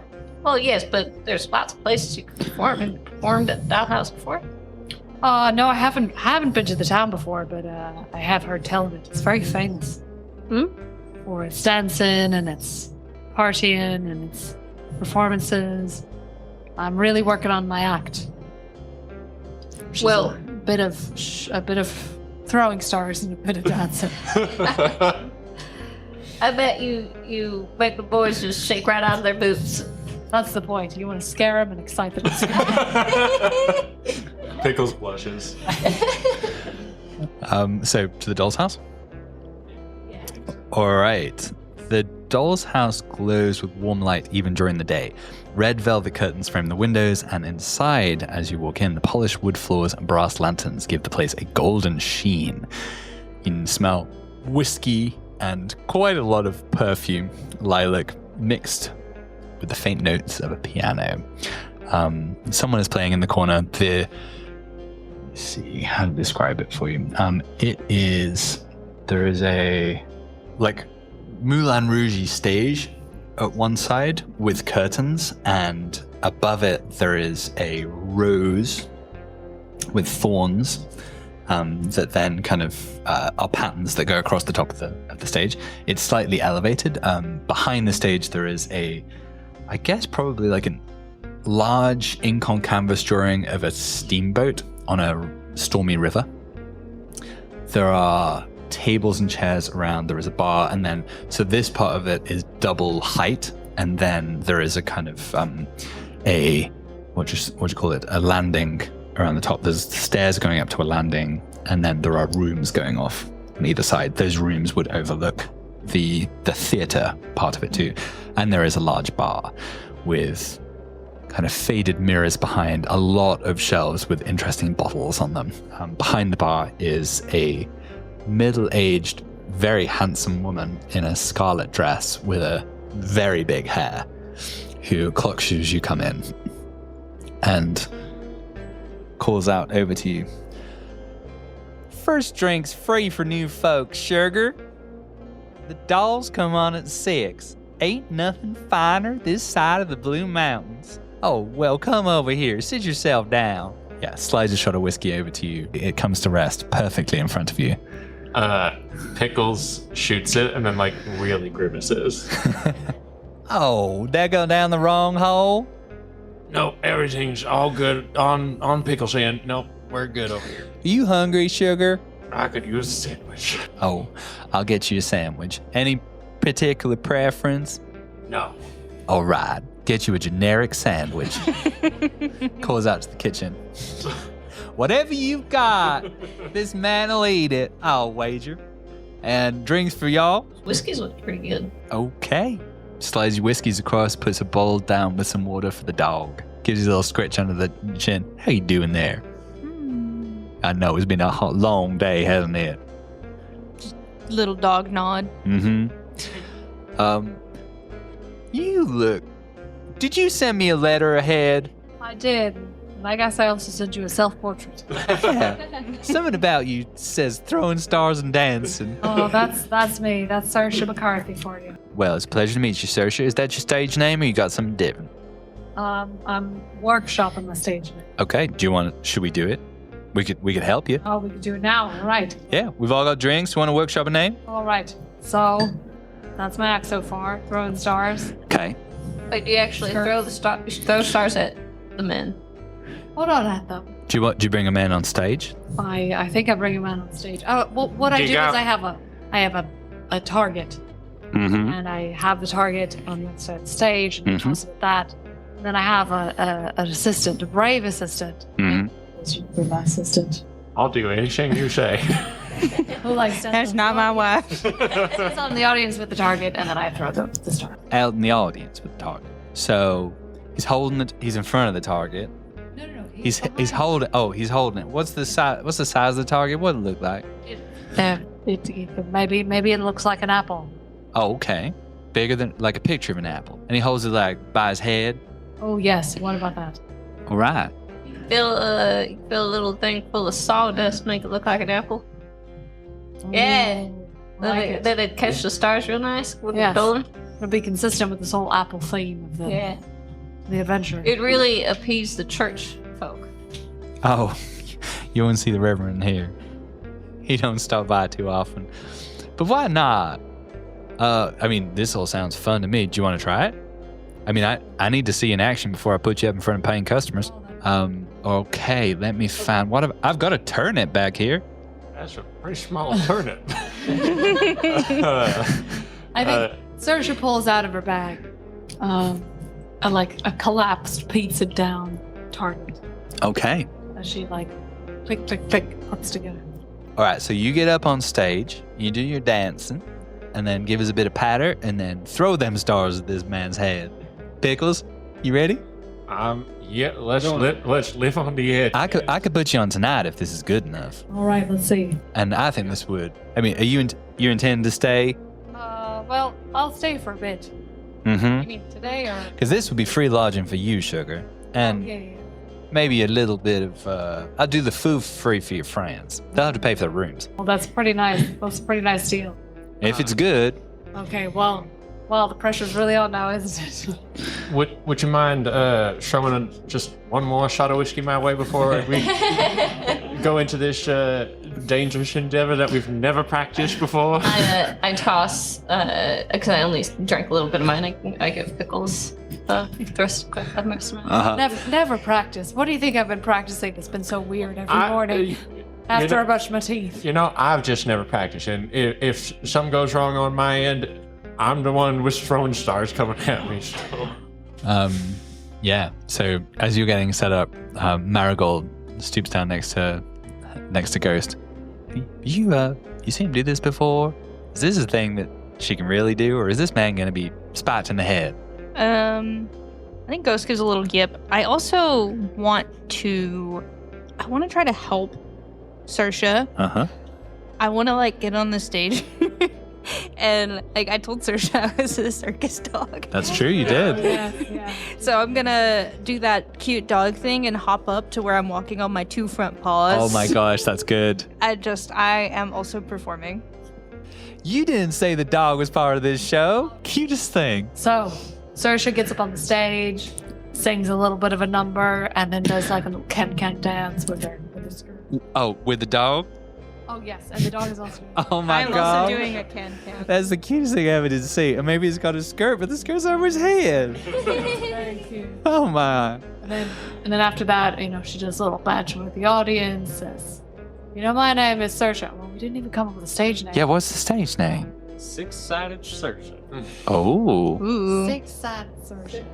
I don't think it's sexy enough. Throwing Saoirse, like throwing stars. Not a star. Throw in search, yeah. I think maybe the Saoirse part's not working.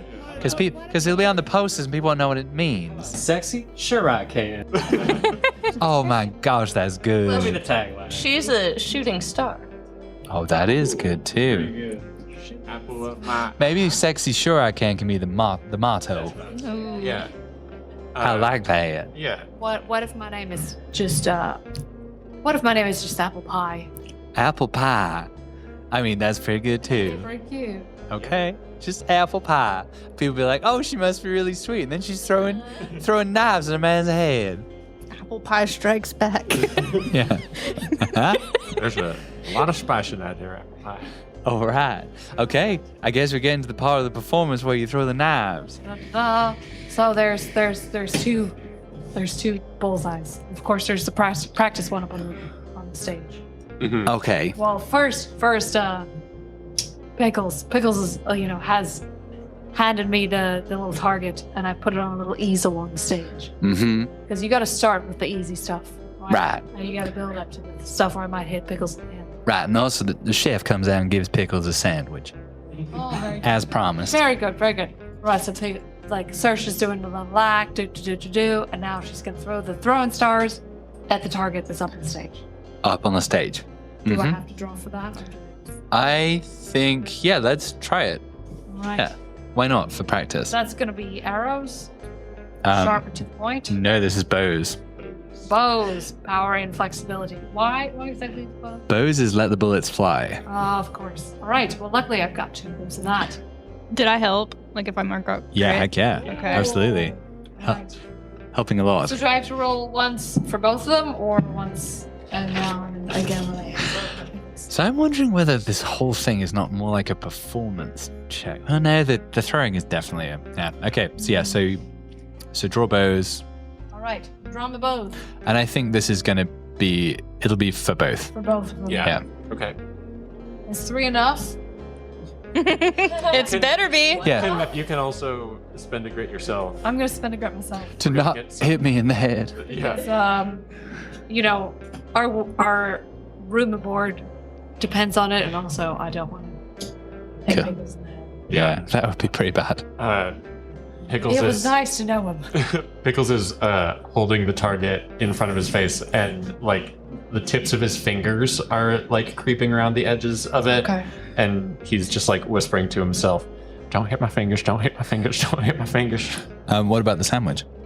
The sandwich is, so he's whispering to himself, "Don't hit my fingers! Don't hit my fingers! Don't hit my fingers," because he's eating the sandwich with no hands, just like a spaghetti. Wait, who's holding the sandwich and he's taking bites off it? No. Oh, you're just He's gulping it. he's okay. Right. It's like a spaghetti noodle. He Okay. takes a little bite and then pulls more sandwich into his mouth. With his I'm gonna prehensile send you a lips. stupid video. Yeah. It's Pickles- possible. Trust me. Pickles definitely dies today. But it's choking on a sandwich. Yep. Okay. All right. Let's see those cards. All right. Well, can I get a little piano backup for this part? It's quite exciting. Certainly.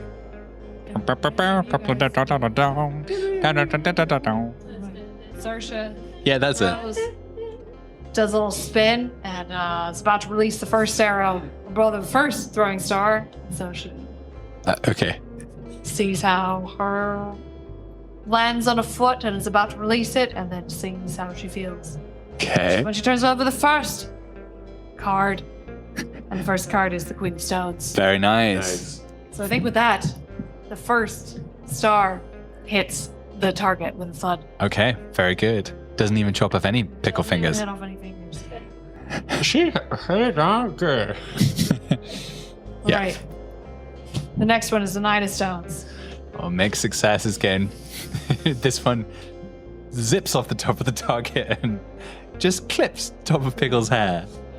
Then Shit, I didn't want a haircut. the third one is the King of Bows. Oh, wonderful. That one, I think maybe you hit the first one that was buried in the target. Wow. Yes. Yep. All right. The fourth one. I guess I don't just have 2 throwing stars. I now have 4. Maybe this is your final bow. Ooh, my final dial.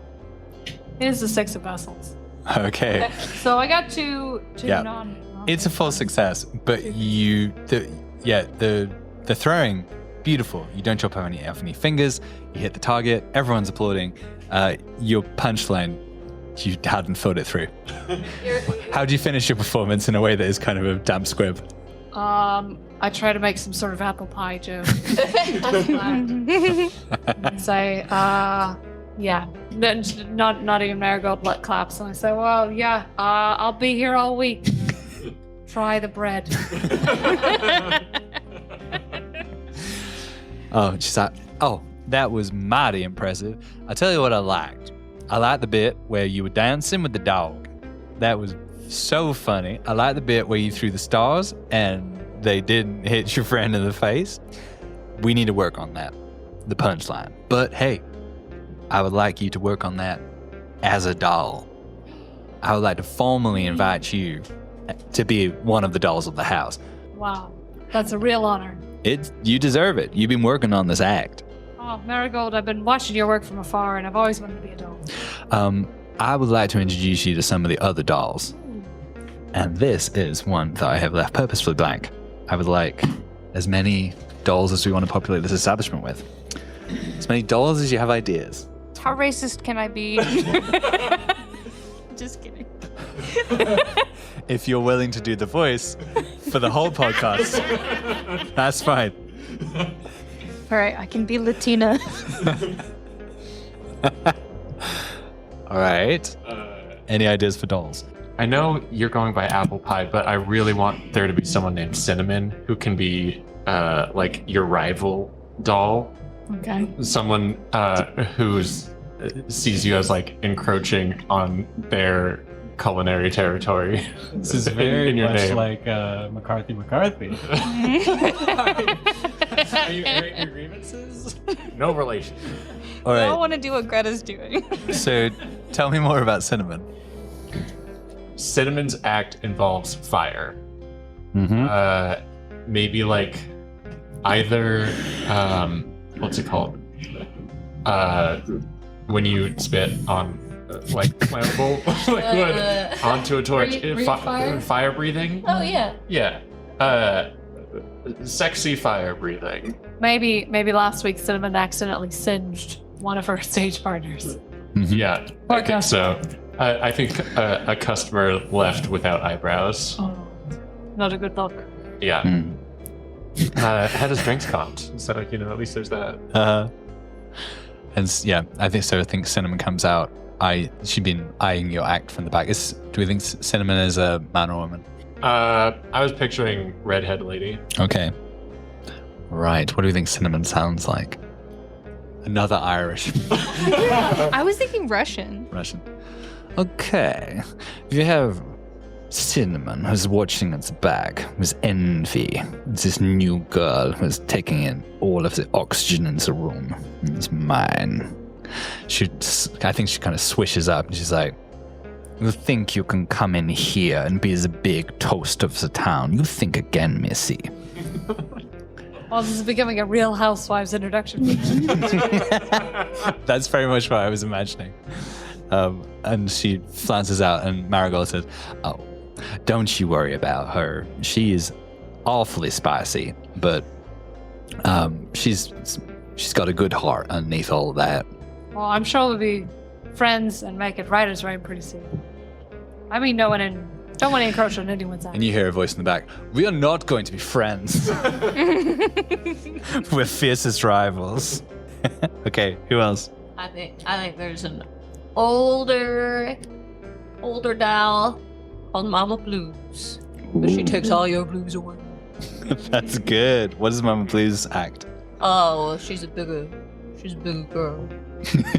And so That's the act. so she doesn't do anything too crazy, but she jiggles a lot. She moves a lot, you know. So she I feel like she sings. Oh, Are Mama you, Blues. Maybe she sings blues. are you willing to play Mama Blues? She's the mother of the blues. They're about to happen right now. Let me take your blues away, Mama. Okay, that's great. Johnny Bravo? Oh, Mama. No, we won't do Johnny. She looks good. Okay, Cinnamon, Mama Blues. Any others? I had it was a little similar to yours, but I had one. Well, her name's Dumpling, and well, she don't have an act, but she just hangs out in the crowd and gets people to order drinks. Just a short, curvy little bubbly woman. She's currently sitting on Mason Brady like, oh, why don't you have yourself another drink, sugar? You take your tea with whiskey? What color hair does Dumpling have? Oh, she's a little blondie. All right. Do you want to play Dumpling now? Oh, It seems like absolutely. you've really got that dialed up. Yeah. Oh, just a sweet little voice.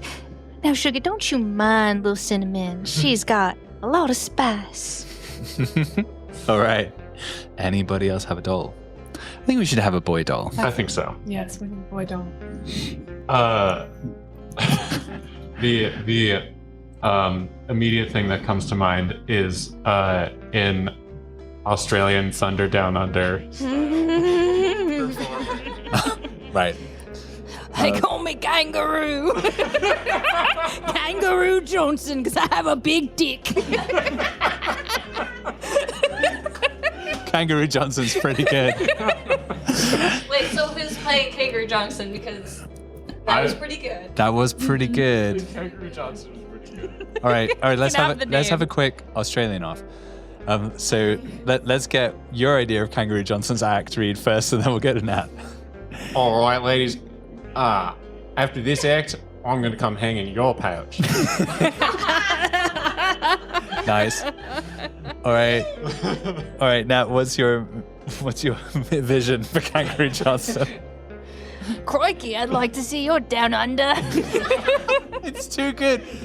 Okay, they're the they're the Kangaroo Johnson twins. the Kangaroo Johnsons. Kangaroo Johnson, Kangaroo Willie. All right. So yeah, you both play them. It's too good. We can't choose. We're twins and we look nothing alike. Yeah. No relation. Well, they sure do sound the same, so I believe it. Our actual name's McCartney. Coleslaw McCarthy. All right. That's right. Johnson's just our stage name. Because of the dicks. Oh shit! They're not the most subtle of boys, but they're big earners for us. Anything else you want to add? I don't think so. I think that's pretty good. I think their act is just a lot of hip rotations. I was thinking like push-ups. Yeah, push. One of them standing on the other's back while they do push-ups. The one standing on the back, hip swinging in a very loose speedo. I think Right. also drag. Ooh, Yep. I think they do a lot of drag. Yeah, Loose speedo. yeah. You gotta be able to see the flopping. The flopping's critical to the act. Look now, hands. Loose speedo, that's my pouch.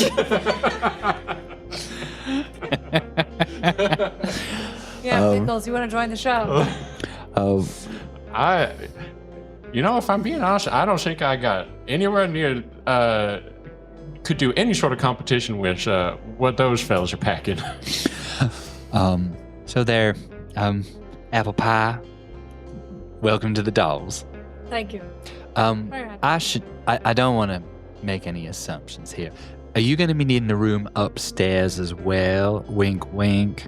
Or are you going to be just a stage I dog? think for now I'm just gonna be a station. Right. Because the big money's upstairs. just saying. How much money are we talking about? Oh, like 500 bullets or your heart's desire. No. Wait a minute, are you missing a dog? I don't know. She say like, what do we think would be a decent, like probably 10 or 15 would be my guess. I don't think it's gonna be a lot more than that In a day or a night? in a night. Yeah, like 10 times the I got cost of the room. 20 bullets for finding a little silver chest for Right. a farmer on the side of the river. So I think this is one of these weird, like olden times versus modern times. Services cost so little back in those days. Yeah. Things cost tons. Yeah. So like that's why people were taking like a chair with them all the way Yeah. across to the west. Yeah. Yeah, that's my guess anyway. Makes sense. Yeah, not a ton, but like good money for Yeah. Nat's work. And performers on stage, there's tips, but we also split all of the drink money during the Oh, performances. that's very equitable. Oh, we're a collective here. Oh, fantastic. Um, I heard tell of your wonderful labor rights situations, and yeah, you're just looking for a touch of socialism on the frontier. That's what I'm well, it's a hard life out here, and I'm not just talking about Kangaroo Johnsons. I work for free. It's just the pleasure of the job. I'm in it for the fun Yeah. The in for the swinging. and the rafters. Would you, can I show you all back to your rooms? You want somewhere to stay, I presume. Oh yes. Yeah, and you go through, she leads you through a door in the back. It's the same door that goes to the kitchen that your sandwich was brought through. And as soon as you go through that door, the whole vibe of the place changes. You know, gone is all of the wooden veneer and the brass and the fancy lighting and stuff. And it is a very kind of Spartan corridor, very clean, well kept, well brushed. And then there's a kind of slender staircase. There's the big staircase outside, which is where the patrons go up to the rooms. This is kind of a small staircase that's leading you back into towards the back of the hotel, or the saloon / establishment. And back there are what are more like dormitory rooms. So she says, back here, this is quite close to the kitchen, so it stays nice and warm. This is a room for 6, so we've got 4 of you plus the dog. This should be plenty. Feel free to throw your stuff down there, and you are welcome to have this room as long as you are performing. For the rest of y'all, I'm gonna need 1 bullet per night. Dog can stay for free. I like the look of that dog. Saoirse, you should see if I'm getting paid. Oh, yes. Marigold, I did had the question about wages. So how does it work exactly? Well, you're getting free room and board for yourself and the dogs. The dog is performing. And then you'll get a share of the takings for the night. Oh, that's great. Do I get a slightly larger take because the dog is packed? How much does the dog eat? I eat a lot, Saoirse. Compared to a human person like me, Similar. about the same. Okay, so I'm going to say the dog can have first choice of any of the bones from the meals on the table. I'm not going to give that dog any money, any bullets, because it is, after all, a dog. But bones, by all means. And we serve a pretty good ribeye steak. Does ribeye steak have bones in? There we go. T-bone does. A T-bone. The steaks that have bone in the name are the ones we serve, and they're great for dogs. I guess my question is, are there any jobs around the establishment that a dog could do that me as the dog's owner, not as that I could also make some extra money? Yeah, absolutely. So actually, at this point, Dumpling has come up the stairs and whispers something in Marigold's ear, and what you hear is, "Hey, Marigold, we're out of that certain route. I asked the dog, but she ain't got no more." Marigold is troubled. She's like, "Well, I guess. It's worth a try. The dog, you've got that nose of yours. I don't know whether it's like a truffle hound or whatnot, but if you could see your way clear to heading over to the doctor, we need some ingredients that don't grow quite locally in these parts. I don't know where the doc's been getting this root, but it's awfully useful for the ladies here at this establishment. So yeah, go see Dr. Haverkamp at the doctor's office, and she'll tell you the rest of the details you need to know for this little job. Okay, gotcha. The And then this is maybe a way that me could get some money for the dog. Well, again, I'm not quite sure why the dog needs money. Oh, a dog doesn't need money. This is a normal dog-human relationship going on. Oh, I would have assumed it was until you said that. Now I'm concerned. Are you abusing that dog? Oh, no, come on. Does the dog want to dance on stage, or you somehow... Want to dance on stage? Nodding. Okay, and you haven't just trained the dog to do that. I'll look away, and you can ask the dog yourself. Hey, you don't need to say it. If this woman is abusing you, is she abusing you? No? And this is your own free will? Okay. Well, I've spoken to the dog. And I didn't really think you were a dog abuser. It's just you said that strange thing. I've been saying some strange things lately. We're just a bit tired. Well, So I very completely tired. understand. And am I right in thinking that you were witness to a murder? Yes, it's been a really crazy couple of days. Yeah. And it was someone who jumped over the side and is roaming around here near town? Right, so the victim was Julius Fenwick, and we think it was Jimmy Bolton who might have committed. Jimmy Bolton. I feel like I had him in here sometime. He's one of Silas's boys up at the sawmill. Not a man I knew very well, but I remember he was in here once. He was not a nice boy. He was quite how do I put this? Unappreciative of the stage performances. He just kept shouting, "Titties! I want to see them titties!" And I would say, "No, this is about drama. It's about stage presence. It's a performance, sir." And we had to kick him out. Saoirse, before Marigold leaves, ask her if I can have a doll name. Oh, one other question that, just occurred to me on my own Mm-hmm. is, my name is Apple Pie, but do you have any thoughts on the name that we should give to my co-performer, Ghost the dog? Well, part of your show, so ideally it'd be a name that went well with apple pie. Alamode. That's pretty good. Yeah. Pretty good. Alamode the dog. Yeah, we all gotta remember the Alamo.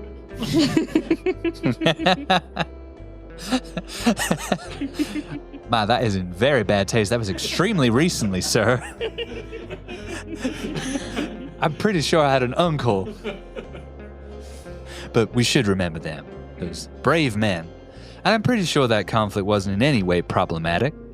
No, certainly not, especially not to me, an American in 1880.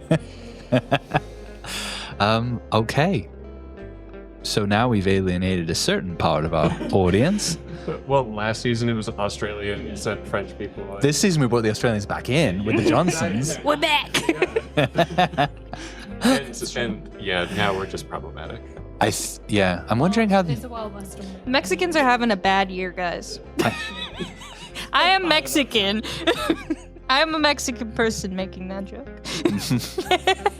So it's okay. So it's okay. All right, we've got our doll names. We'll cut that one. All right. So I would say you're probably mid-afternoon now. Is there anywhere else you have a burning desire to be, or should we break? I want to catch Pickles alone. Okay. Yeah. I think while everybody is like unpacking and unloading, Pickles just dumps his stuff and goes back out to the bar to continue drinking. Mm-hmm. You want another glass of that whiskey, Pickles? Yes, please. That would be much appreciated. Actually, whiskey and pickles. She puts a little pickle juice in the whiskey, slides it over to you. Try that, see how it feels. Appreciate it. So, Do you like booze, pickles? Seems like you hate it. so you know how I've been drinking whiskey, and he beckons the bartender a little closer. Do you have like any, wine or anything? Maybe like a decent vintage Cabernet Sauvignon, something like that. I've got like some fortified wine, like a port. I would love a port right about now. That'd be much appreciated. Would you like some stinky cheese with it, pickles? Ma'am, you are speaking my language. Okay, I'm not going to ask any more about this, nor will I make any judgments. But it is a little unusual to see a man of your appearance, not your scent. You are a very clean-smelling man, drinking port and eating stinky cheese. But here you go, sir. Much appreciated. I would imagine that not asking too many questions is part of the job at an establishment like this. So Yes, indeed. appreciate your professionalism. I mean, not just because it's important for business, but because often I don't want to know the answer. That applies here too, I'm sure. Right, I'm going to leave you alone with this dog. Seems to be sniffing at you. Yeah, I got that good stinky cheese. What's up, dog? So she's like down on the ground, looking like up at you, and it's getting dark, so you just see like the bright yellow eyes. You're like me, aren't you, Pickles? You're not who you say you are. Who is dog? Yeah, you can call me dog. Okay. And what's in this whiskey that I've been drinking? Is this some of that bootleg stuff? Am I going to go blind here in a second? Pickles, I think that you were focused on the wrong thing. 500 bullets. What is that compared to your heart's desire, right? I just saw that as a means to that, and yeah, I didn't care about the bullets. I cared about what they could do for me. Do you want to be somebody else, Pickles? I could help. I would love to not be Pickles McCarthy. I can tell you that. Oh, Pickles, if you help me, you could be anybody you want. The first thing you need to do is give me that cheese. Could I just have No. one little nibble, You can please? sniff it. Do you want to be Pickles? You eat the cheese. All right. And Pickles takes a deep whiff of that good stinky stuff, and then puts the plate down on the ground for this dog. You know, they call me a good dog. You're a good boy. And I leave the cheese.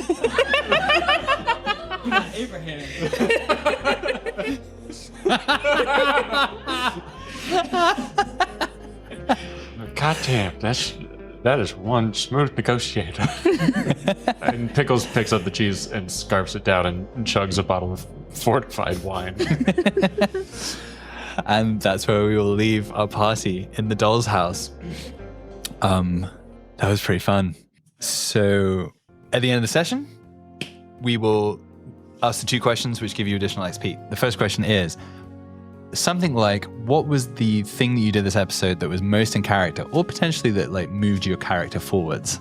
Anyone can start. I think for Saoirse it was, of course, getting a spot at the doll's house and doing her little throwing stars bit and not killing Pickles. Mm-hmm. That was much appreciated. All right. Who's next? So you can mark an XP for that. All right. I think in terms of moving a character forward, I liked the T-set kind of lore, because as I was talking about it, I was figuring out why I want that. At first, I had no reason, but now I'm like, okay, that's what it is. I'm planting little seeds for myself. Nice. I'm getting in everybody's head. That was my goal. Yes. So good. I think for me, it was ranting about leeches not being medicine. Yeah. Yes. That was What does that have to do with Pickles? that was a substantial break from kind of the Pickles that we've known so far. So I think that's starting to move things forward for me a little bit. Mm-hmm. I can't think of a good one for this episode. You confronted Pickles. I did. You know what? Yeah. I think there's going to be more of that too. Yeah. That's what I'm picturing in my head. Mm-hmm. So that confronting and I guess pushing more of that lawful side of her. Yeah. Mm-hmm. What was the most interesting thing you learned about the world? Meeting the local sheriff was really interesting. Like the just like the attitude. I don't know. It sets the pace for what to expect for Gumption. Mm-hmm. Yeah. What about the attitude? What did that say to you about the place? That people could probably get away with some stuff. Mm-hmm. Yeah. And like the fact that they have like the Pinkertons also. Like what a cool dynamic. So it's like you've got people who are keeping an eye on it, but that ultimately like the sheriff is a little more like lax. Yeah. Mm-hmm. We can't skip over Beezus. Beezus is here. Beezus is back for the third time. Yep. Jesus. Long live Beezus. Yeah. Mm-hmm. Yes, I think Saoirse also is a bit perplexed by the sheriff situation. She doesn't care much for Joshua and doesn't like how slippery it is. And she feels a bit bad for the sheriff. And she kind of wants to give him a makeover. Yeah. Set him up with a girlfriend or something. Yeah, sheriff's pretty depressed. Reed and Pickles have different answers. Reed's answer is the Johnson twins. I fucking love them. Dirty Australian jokes. Let's get them. Season 2. Let's go. Yeah. Pickles' answer is like finding a couple of clearly like foreign people in this like small town in the middle of nowhere in what was the fancy hotel called? The Prairie Moon. The Prairie Moon. And yeah, did not want to get his hair cut. Gottlieb and Francois Buffon. Yeah, Francois Buffon. Yeah, there was a strange dynamic between those two. Yeah, I was just excited to find the points of power in the town. Mm-hmm. And it was pretty easy. Yeah. Big names. Mm-hmm. Big names to look into. One fun one in particular. I can't wait to see. This is Pontius von Steen. Mm-hmm. Pontius von Steen, yeah. Sure. You shall be a different sort of German than Gottlieb Falkenberg. You might be surprised by von Steen, actually. All right. I think that's it then for this evening. Did anyone level up? There? Yeah. Oh. All right, Saoirse. So you have a choice. You can either add a point of grit. This is a permanent point of grit. Or you can add a pip in one of your attributes. Oh, that's a great question. Thank you. I think I'll have to think about it and tell you next time. All right, we'll find out next time. Anyone else close? I'm 1 away. Mm-hmm. 2 away. 2 away. All right, that's a pretty good pace. That feels like a decent game system to me. All right, thank you to all of our players. This is fantastic. Thank you in the future to whoever scores it. Thanks to everyone who's doing the trailers and the social media and all of the other pieces that is required to make this possible. And thank you, dear audience, for following us on social media. Thank you. Listening and sharing this with your friends. Thank you. We appreciate it. Yeehaw! Oh, and then we were going to tell people something to bear in mind over the next week to keep them safe. What's our piece of advice to our audience? I think our piece of advice is if you have a set of needles, make sure to leave the cap on securely. Okay. Otherwise, they might get out, stab you in the pocket.